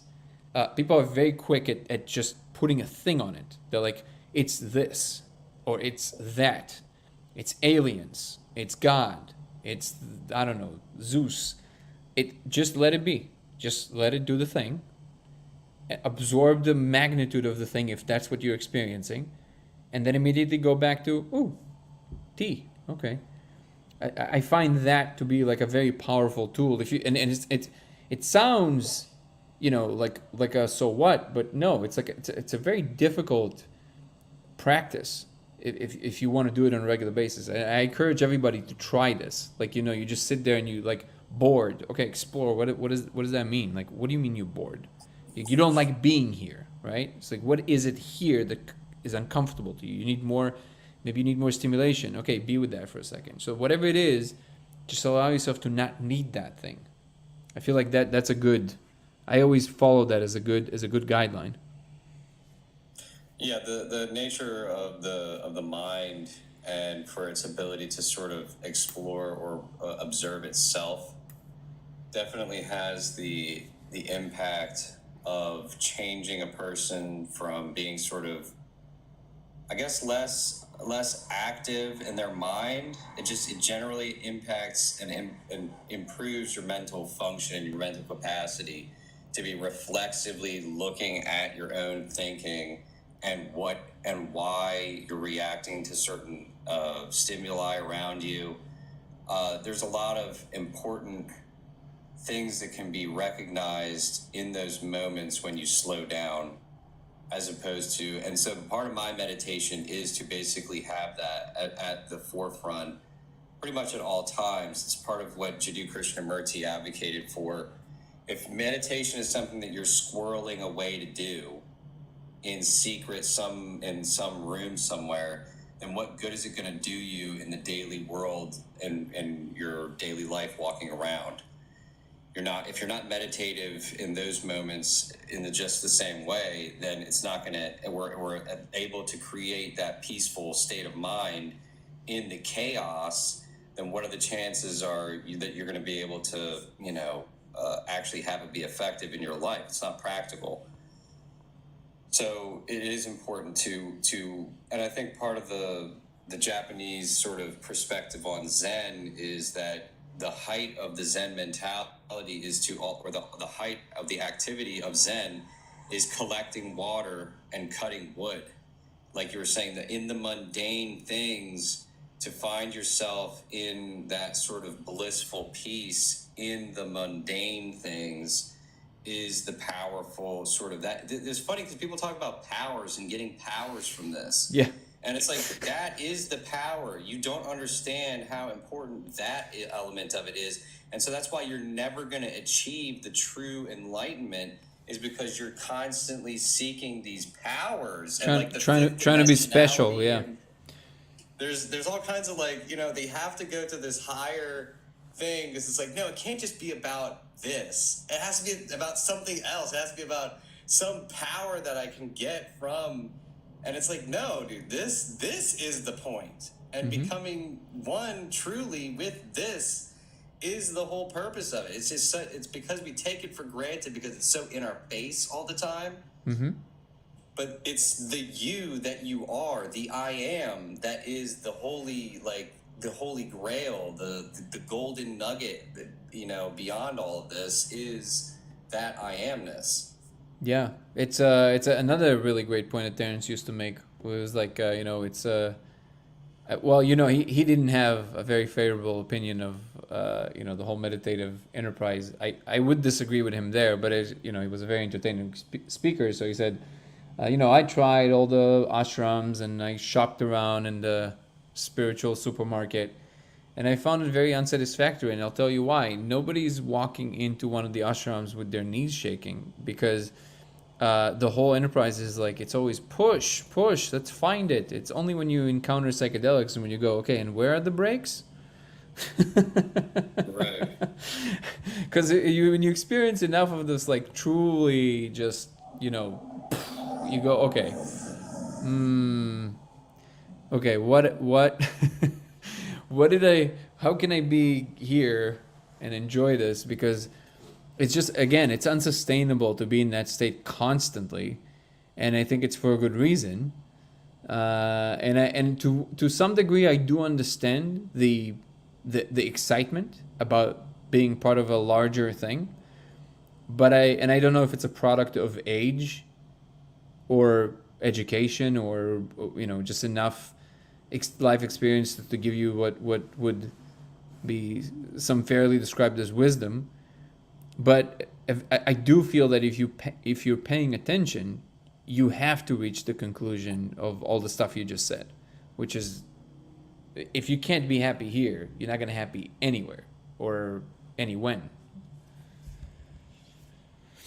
And it's not even just about the happiness factor either. I mean, you can't be clear-minded. You can't be really, truly free. I think that's a better You can't word. have freedom Yeah, you can't have freedom. even. You're right. Yeah. You can't have love. You can't have freedom.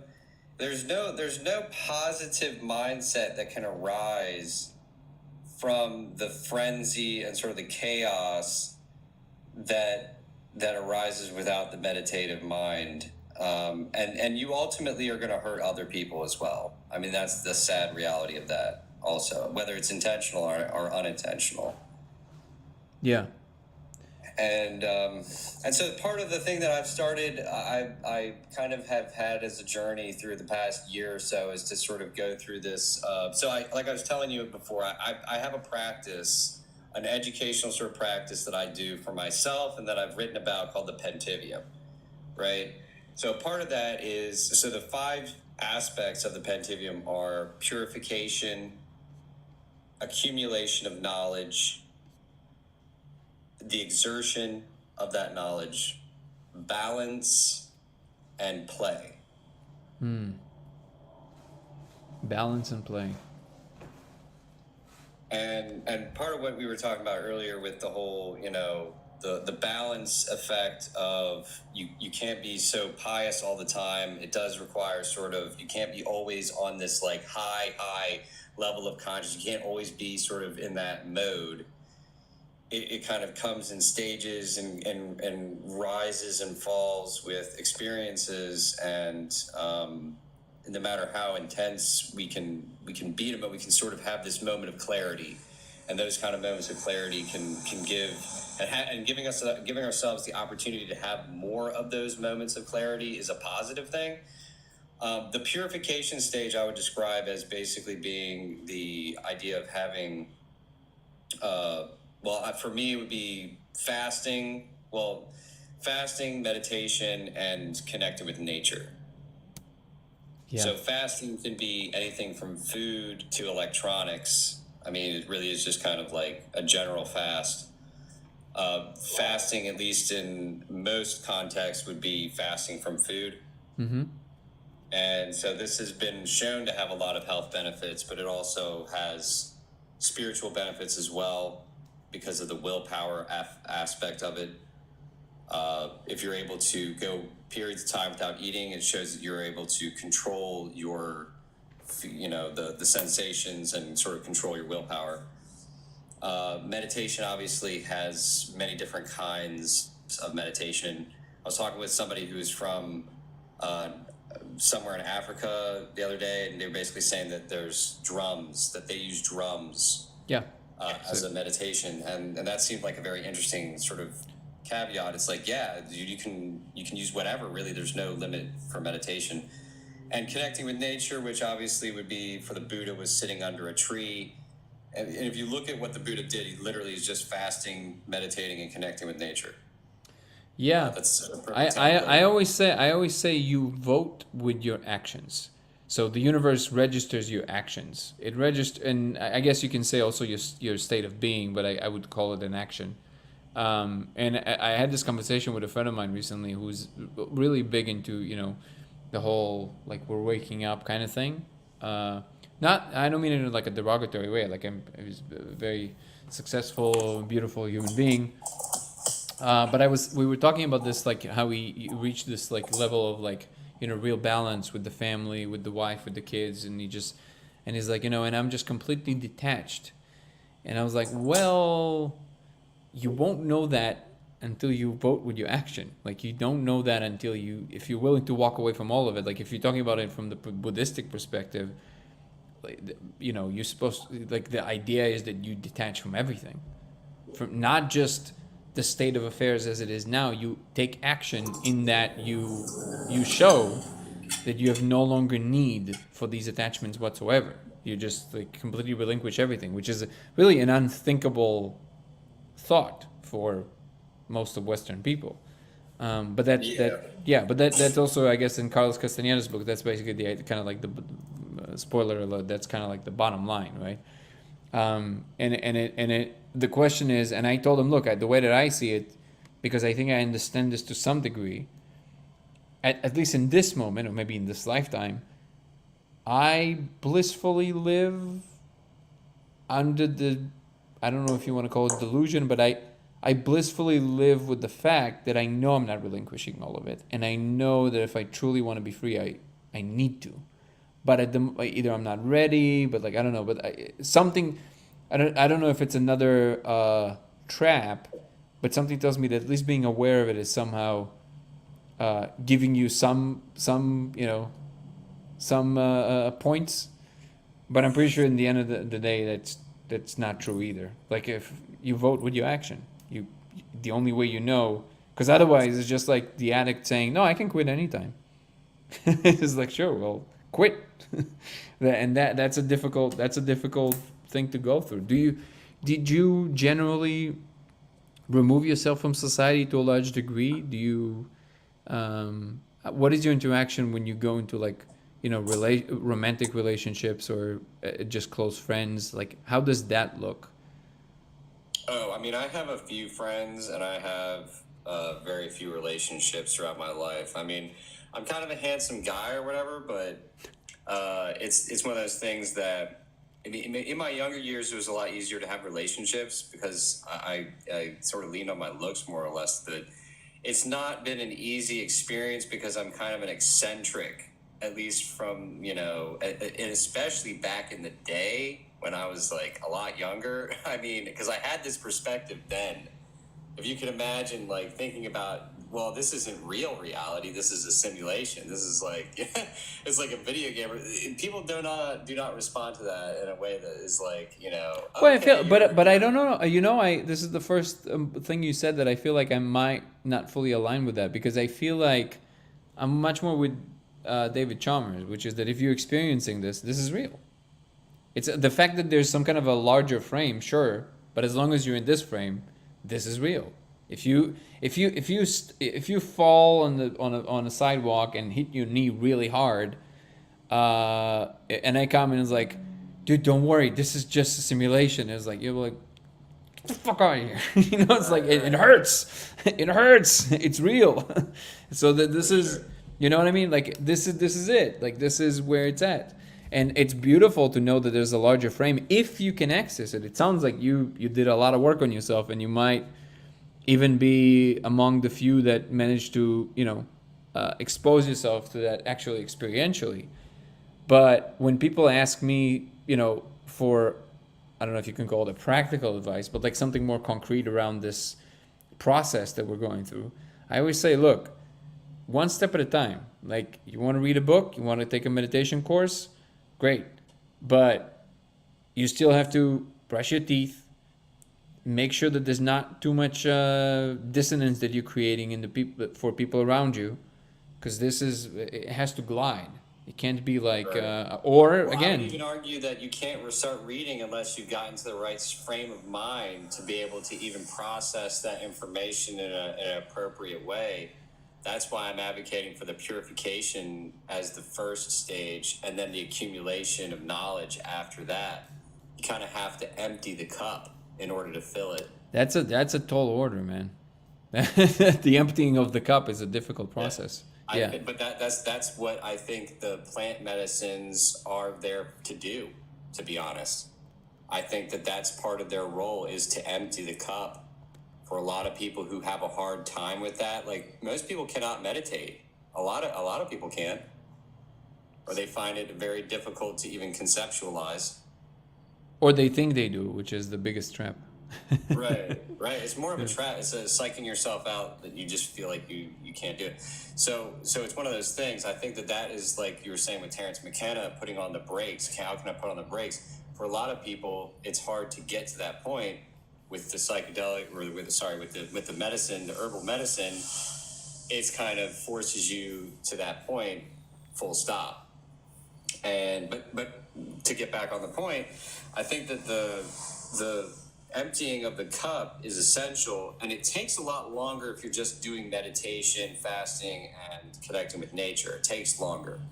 But if you're connecting with nature through the herbal supplements, I mean, let me just be real with you. I think that's like lightning quick. It's light years faster than it is if you just do the meditation.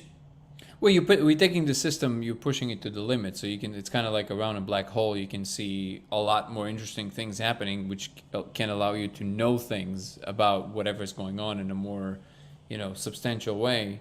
So at least in the way that the naked teaching of the Buddha was, those are actually separate projects. I'm not necessarily saying right now where I land on this kind of like understanding, but at least for the Buddha, this was not the same project even, because according to him, any engagement with these things in any form, no matter how out there it is, or no matter how high vibrationally it feels, the fact that you're attaching yourself to the process itself or anything else, suffering is attachment.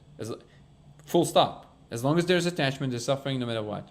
So according to him, even if you get to the level of like the highest gods possible, and you stay there for billions of years in that state, you're still in the cycle.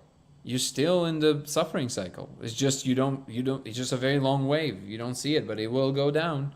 So the only way to truly disengage is to disengage from that too. And the whole idea is to just fully relinquish the attachment, no matter how beautiful, no matter how profound, no matter how high vibrational it feels. Nirvana is none of these things. It's outside. It's out. So how much of what he discovered is ultimately true, I don't know.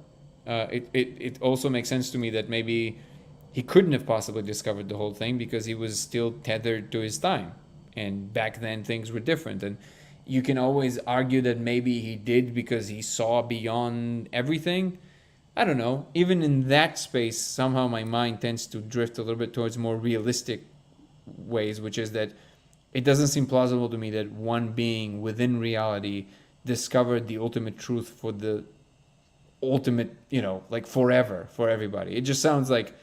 It almost sounds like the simulation would not allow for that, or existence would not allow for that, because it's just too boring.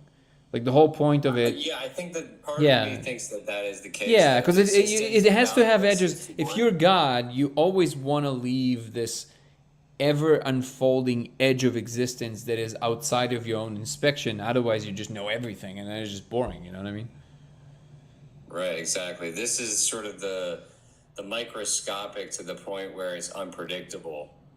The fine details of this kind of universe where there's the personality that, and it's one of those things I view it as like, if one were to discover it, they would have to meditate on the perspective from what I described earlier, where I had like a visionary experience, and I was the perspective of the sort of, what was it, the Indian perspective on it, the Brahman, yeah, Oh, Brahman. yeah. So seeing it from like that kind of a perspective, meditating from that perspective on peace in that from that perspective where there's nothing going on but this flashing light and there's dark emptiness. From that perspective, there's nothing to do. And I think that to a certain extent, that boredom has created this. Mm-hmm. All of this is out of boredom from that state, that there's this constant creation and destruction and revival simply for the fact that why not? What else is there for me to do in this eternal darkness but to create light and sort of have something to entertain myself with? I feel like there's a certain amount of music maybe that occurs in that scenario as well, maybe some light and sound. So it is kind of, and that's the interesting part about it. We, in our fractal self-similarity, create a similar distraction in the form of these entertainments, the movies, the video games. We create out of our boredom a similar simulacrum as to what we experience out of the boredom of a higher being in a similar kind of way. And there's like this, to a certain degree, I think that's the metaphor, that's the power of these objects, not in their utilization, but in their metaphors for what the nature of reality is, and our role in it is as these avatars for some sort of entertainment system. Ultimately, I was exchanging notes recently with a friend of mine, and he was asking me if I've ever had this experience of the fact that there's nothing else but me. And I said yes, and he said, and we talked about the fact that it has this like crazy, like it knocks all the air out of you. It's just like this infinite loneliness. It just like, it just punches you in the guts so hard because you remember and you're like, oh my God, okay. And then I thought about it and I was like, well, I think we're still experiencing this from the perspective of a me. And this is why it feels this way. It's like the me re-emerged somehow into the infinite space of the I, the ultimate I. And that's why for the tiny me, it feels that way, because it's like the infinite loneliness. But I do think that there is something there to what you were saying. I think there's almost these two modalities. People feel that to think of God of anything but perfect is blasphemy. But I actually think that if perfection cancels itself out because it contains all of its own opposites, otherwise it wouldn't be perfection, right? So in order for something to truly to exist, even for a little bit, it has to have some element of imperfection, at least for it to be able to occur. And I think that element is this lack of knowledge of why. And ultimately, when you are aware of this like infinite loneliness, but also infinite ability, which means, by the way, that nothing matters, which is like horrific. But I think that within the context of that, God definitely decided to play the infinite game through all these perspectives. But I think that one of the reasons for that is that it's trying to gain these two abilities, basically to perfect these two abilities through these experiences, while it does not have to remember while it's happening. So it's like the simulations are running and they practice both modalities. One is the ultimate experience and how far that can go. I guess the ultimate version of that is finding out why everything exists, why I exist. But the other modality is more the Istran kind of attitude, which is just, this shouldn't matter. The only thing you can truly bring so that it will be sustainable for infinity is the ability to just be in love, just be, right? And I feel both are practiced through these, so that whenever, like you said, God gets a little bored, it's like, woo, let's go on a ride. Which one do we want today? Kind of like midnight gospel kind of situation. But during this time, it's always nice to practice and to have it in the back of your pocket, or whatever it is. When you come back, you should be able to you should know how to be able to just be. because infinitely truly, that's the only, if you can, like the same way the monks do it in the cave, in the microcosm, right, in the fractal, in the same way, ultimately, that's the only truly safe place where you can just be. If you can do that, you're good forever. And I do feel that these two elements are kind of constantly playing. I do think that is an important point, that essentially that it is about the integration of that nothing, and that nothing mattering, like if you rephrase it, like nothing matters, because when you realize that the nothing is the no thing, it is the spirit essentially, and that emptiness, that darkness, in that emptiness and in that darkness, that is where you find the light. In sort of I guess a paradoxical kind of way, the light comes from the darkness, and so it comes from the nothing, the no thing, and the power of that realization is one that sort of in and of itself has deep significance. The Taoism, I think that is a part of what really got me that really sort of woke me up when I was younger as well. I was reading the Tao.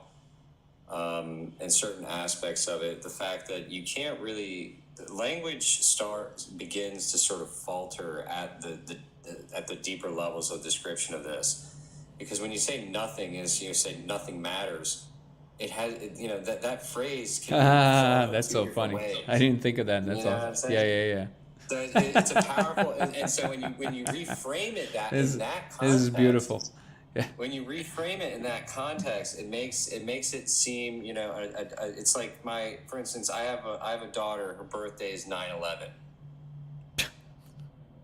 Okay, so for me, her birth changed the mentality, the sort of response that I get from that day, hearing that number. Yeah. You see, and in a similar way, we have to reframe our concept of nothing. And I think it was Alan Watts who also sort of talks about this, but it's basically nothing has a great significance. And if we recognize that significance, then we can, that is part of what brings the unity factor, I think, because it's that emptiness and that darkness that brings forth the light. And the acceptance of it. Yes, I agree with you. That is what brings the unity and the love as well, because if you realize that you are the self within all selves, it's both lonely because there's only one of us, yes, but it's also empowering and freeing because it is all of us. We're all one. Yeah. There's no reason to feel afraid. There's no reason to feel anything other than. I always feel this is nothing to do with the truth of the matter, because I agree. I do think that ultimately we are all one, but I do find myself kind of playing the role of the contrarian on this idea, kind of a little bit tongue in cheek, just to kind of illustrate that I think people making too much of that element too much. Definitely not on a level of conversation that you and I are having now, but I do feel that it's a little disingenuous when people say, well, you should love people because we're all one. I'm like, no, that's not why you should love people, because that's the most selfish thing you can think of. In fact, it would be a much more beautiful and noble thing, the communion of loving the other versus loving it just because it's you. You know what I mean? It's like, that's such and also you can be self-destructive. All the negative things you can have towards yourself. So just because you're one does not automatically mean because of it, you should be all the good things. I think what it allows for is compassion towards the fact that whatever elements you find in others that might be problematic, they are ultimately an emergent property that you contain, and that actually opens the true window of compassion and understanding. And if anything, I actually find the idea that we're all one less impactful in terms of connecting, because I find it much more beautiful to connect with others versus connecting with yourself. Now, I also happen to know that what you're saying is exactly correct. It's just the truth of the matter. I've experienced it, that we are all one. But from purely, I like going back to pretending as if I don't know that, and just purely from a conceptual framework, I like the idea of connecting with others more. There's like a beautiful thing there, Yeah. you know. When sorry, There's go ahead. no evolutionary benefit to knowing the secret. Yeah, maybe you're right, but well, maybe cosmic evolution. But and I'm sure some people experience this in different ways because we all care about the core care is a little different from personality to personality. But like whenever I see in any movie, and it can even be in a comedy, it's really weird. The one thing that made me tear up, makes me tear up every time, is when somebody really sees somebody, and it's because there's this closing of a distance, and not because they discovered their one. For me, like I know it's not the core element for me. It's like for example, when somebody's really good at something. I'll give you a specific example. When somebody's really good at something, let's say somebody's like just a musical genius, but because they're so good, because they're so out there, most people can't see them. They like it, but they don't. And if they encounter that one person who's kind of on that level and he looks at them a certain way when they play that one thing that they knew nobody would recognize, but if somebody is there and they kind of look at them and appreciate that one thing that nobody else saw, that moment they've been seen, like truly inside what they could really do on that level. That like gets me every time. I just like I can't control it. It's like you know what I mean? I think so. When you're talking about that guy that was playing in like playing violin in like the subway or something, It's and anything. everybody's It's ignoring when you him. recognize when somebody's truly doing something that is like you really see them, like you really see them, like and they know you saw them. They know you actually saw them. That moment of connection is a very powerful moment for me. For sure. Yeah. Well, okay. So it bears in mind the whole idea that like uh, we have this sort of mental state that we go through, uh, whether or not we have a connection to this like higher mind or whatever. That we have this ability to sort of be in that state of mind or in sort of a program, a kind of that's it's cultural programming ultimately. Yeah. I always say people are like templates, and you can see this where like you see the same people that are like you meet somebody and they're an accountant, and then you meet somebody else and they're also an accountant, and they look exactly the same and they behave exactly the same. You're like, dude, what is happening right now? So it's interesting because I think we're all originally these templates. It's just that the individuality arises when you explore. So then the people who you can't really place them is people who truly explored. So they are also a template of some sort, but they developed it to a degree that I guess you can say pleases God. Like it's like a level of like uniqueness that is arrived at by exploring what else is possible from this starting position, basically. Yeah, I think when you get to a certain degree of consciousness, it's like the player the player isn't good at the game at first, where it takes a lot more effort. If you're not a person who is sort of higher consciousness, or if you're just going by this programming, then you're probably actually more effective at playing the game, let's say, of mating, right? If you're less conscious, generally speaking, I mean, like a lot of people go to the bar to get less conscious Yeah. so they can play more easily, right? So Well, the but also truth they of the play on a matter lower is, level. They play on a lower level. right. You don't truly connect to not the sexuality, not the Oh interaction, none of yeah, that. well Yeah, yeah, sure. yeah. So but that's the thing, is that it's a low-minded sort of activity, and at a evolutionary standpoint, it actually is more helpful in the process of mating in a certain sense, or increases the probability of pregnancy, certainly, for people to be drunk and making mistakes and so on, kind of thing. Um, so in a lot of ways, the game itself has been set up to be sort of it's actually more harmful to be conscious as far as the game's perspective is concerned the playing of the game, the game itself, the structure of it, I guess you could call it the Matrix, whatever you want to call it, the universe that we live in, it's for its purposes, it's less beneficial if players or if avatars become self-aware. We're kind of an anomaly, and maybe even like a kind of an absurd, like, how does this even happen? Hit the red button, start the simulation over, because you're not supposed to become aware. Maybe until a certain point, right? If cavemen became aware, They wouldn't of survive. the simulation. Yeah. It would make it. They would just. It would kill a lot, and I think that to a certain Oh, extent, all that's of what them. the shaman were. Yeah, all of them. That's what Donald Hoffman discovered. If you're aware of anything Yeah. beyond the reward functions, you die. There's no question about it. Yeah, yeah. exactly. Yeah. Yeah, So but it makes but a I lot but of I do think we sense. entered a more universal channel. That's why. It's just that Yeah. because we created all the comfort around ourselves to be able to do There's no so. reason not to. The what? There's no reason not to at this point. Well, yeah, because we created the comfort, the physical comfort around ourselves, so we can start playing of reaching out to this next largest bubble that we're gonna start basically growing into, Right. which I think is the universe essentially. So like, at what point do we realize that basically this kind of trajectory leads us towards like Star Wars with the Jedi, something to that? Why Star effect? Wars? Why not just a beautiful? You know what I mean? Like it's always, Well, I mean specifically, not Star Wars, but specifically something like the Jedi.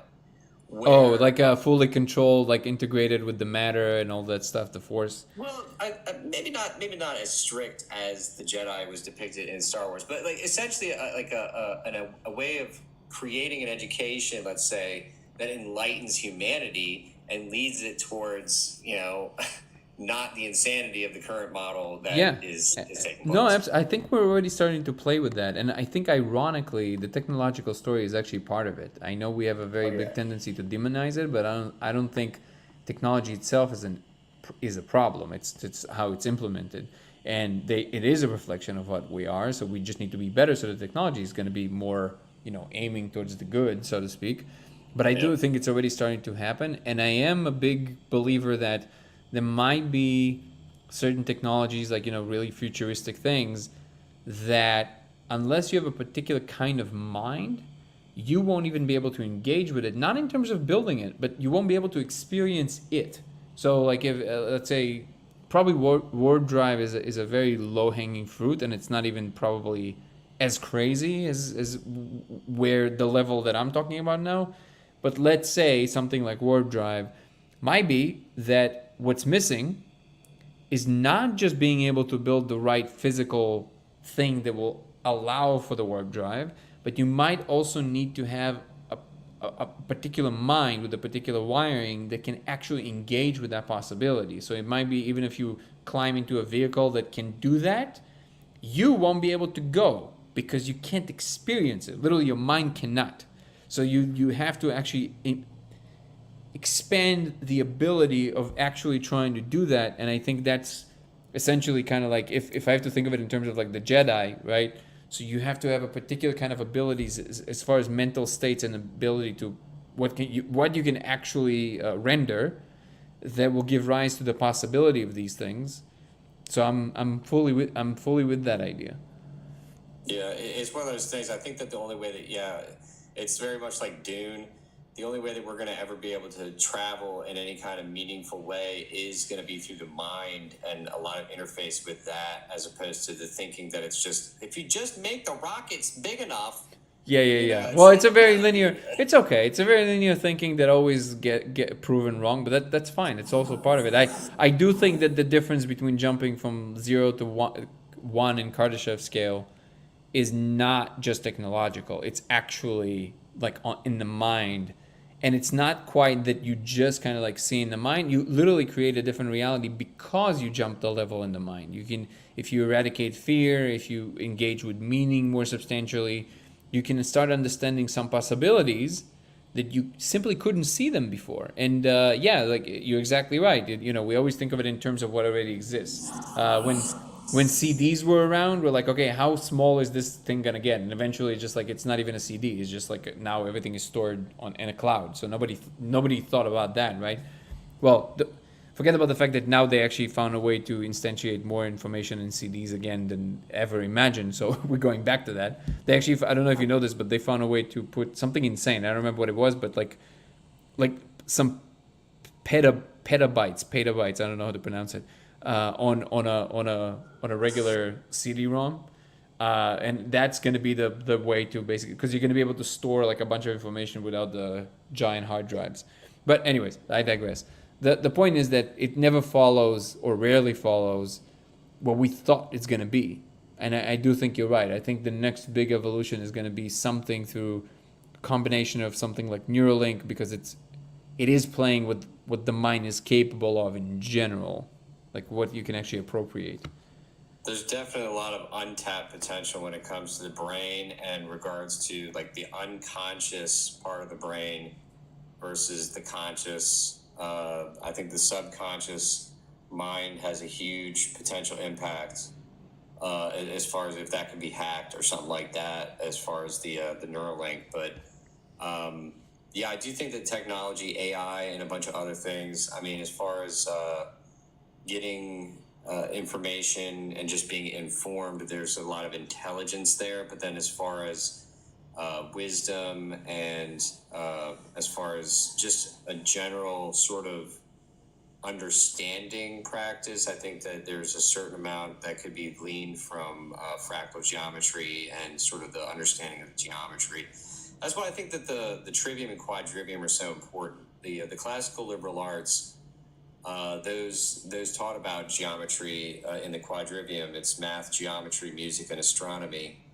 And so the understanding of the geometry, it really does give a huge understanding of the unifying principles that are at play in regards to a lot of this. And as far as the fractal nature of it, that it is something that if you recognize the patterns, you can have an incredible understanding of the nature of the universe in which you live and your role in it when you come to those understandings. So I view those things generally as those are the fundamental keys to general education, the education that we should all be sort of. And this is the thing, man, if we take into those kind of terms, we have the potential to really have a way better experience here if we go by these kinds of methods of, or radically transform the forms to which we're accustomed. And the fact that it's a video game or a simulation, it just makes it so much more of why not? Why wouldn't we do this? Why wouldn't we challenge ourselves? I mean, it's funny because the people from, the 1700s were so much more integrated into the belief of the reality being sort of this, if you die and you die in sin, then you're going to go to hell forever and like a fire kind of shit like that. So their lives, I would think, would be much more stringent in terms of what they wanted to do and being honorable and being good in the eyes of God, I guess, that led them to actually act on and create and fight for a better world and things of that sort. I don't know what accounts for the overall apathy and sort of passive acceptance of the general public in regards to taxation and all these different things that are really kind of, especially when you realize that the money system is basically there's a printing press in the Federal Reserve that has an infinite amount of money essentially that it can print off, but then we're taxed. They have taxation in addition to this, so and it's fiat currency, meaning that there's nothing at all backing the pieces of the units of currency. So at that point, what are they taxing? Why are they taxing us? And why don't they just print off more money and pay? Inflation is why. If you can introduce too much of it into into the pool because you dilute the value of the money. That's why. Oh, So right, right. yeah, Of course, inflation. But what I simply mean here is that as far as their ability to, and the reality is, of course, they can create an infinite amount of debt as well. There's no intention of paying the debt. right. Well, again, these. I'll be honest with you. I actually explored these ideas a little bit with a friend of mine who's there's not a lot of people that I met in my life that I can call a true genius. Like he actually fits that bill. Aside from the fact that he's like an MIT engineer and all that stuff, but he's like, just as a person, like it's such a so well-rounded and knowledgeable person. And we talked a lot about it a little bit, and he kind of made me think about this whole thing a little bit different. That these things are. I asked him about it, and he kind of looked at me. He's like, "Yeah, it's a very simplistic way of looking at that." And the general thing he was telling me that about all these financial products and stuff is like, look, in the end of the day, they're all what you said is of course true, but that's what everybody agreed to play. It's not that this is some kind of a metastasized version of the system. No, that is the system. It's just that that's the best system we came up so far, and it's going to have shortcomings. I get it. No, it's and I think it's a stepping stone.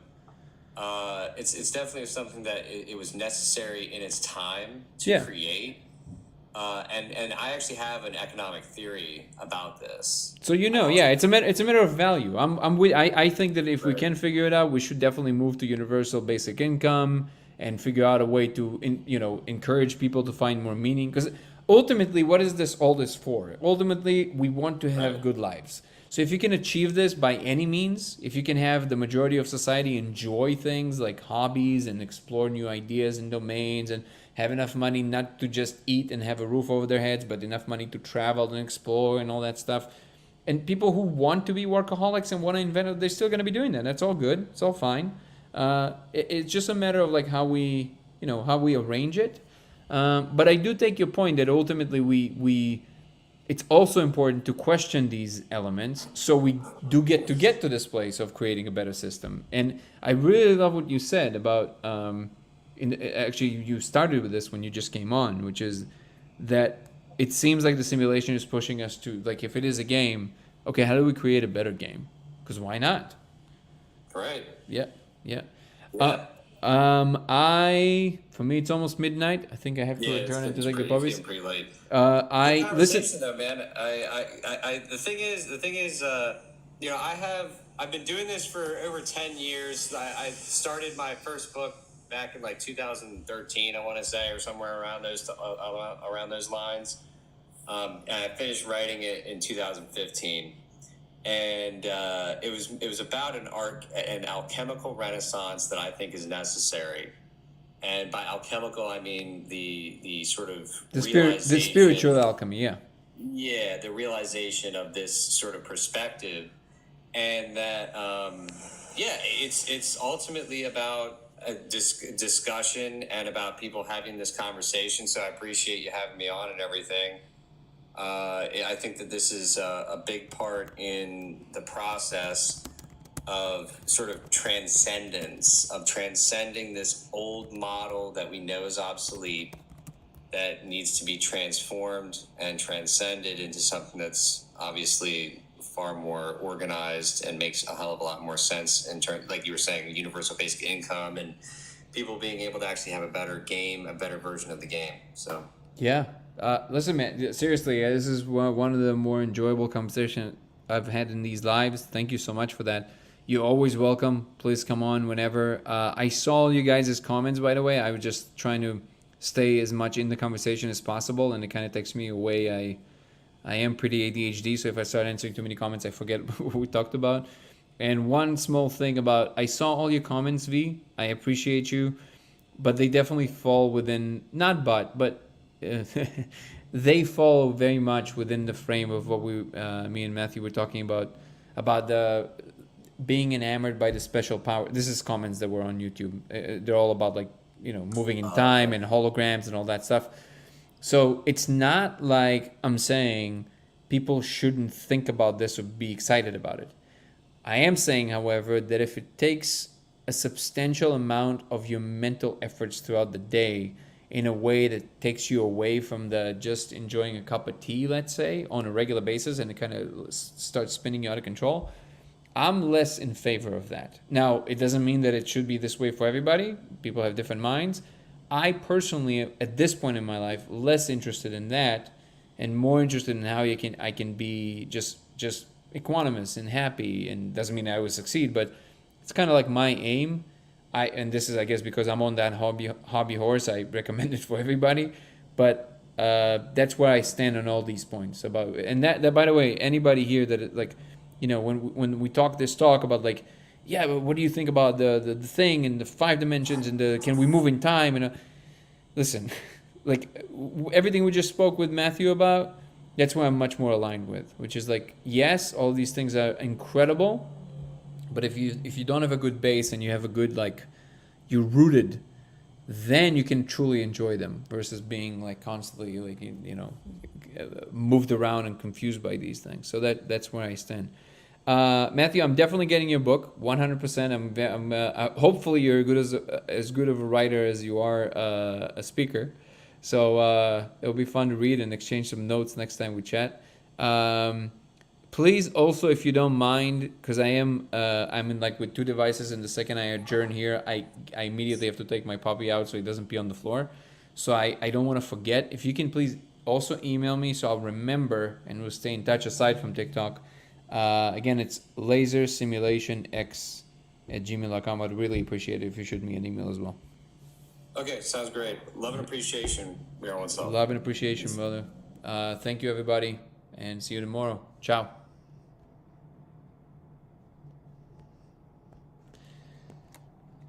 All right, everybody. Much love. If you can give it the chat a like, that would be really appreciated. YouTube, X, and Twitch. Love you all. Danny, sorry you joined so late today, but great to see you. And I'll respond to your emails. I was crazy busy in the last week. It was insane. But I saw your email, so I will respond. And yeah, much love to you and everybody here. Peace and love, everybody.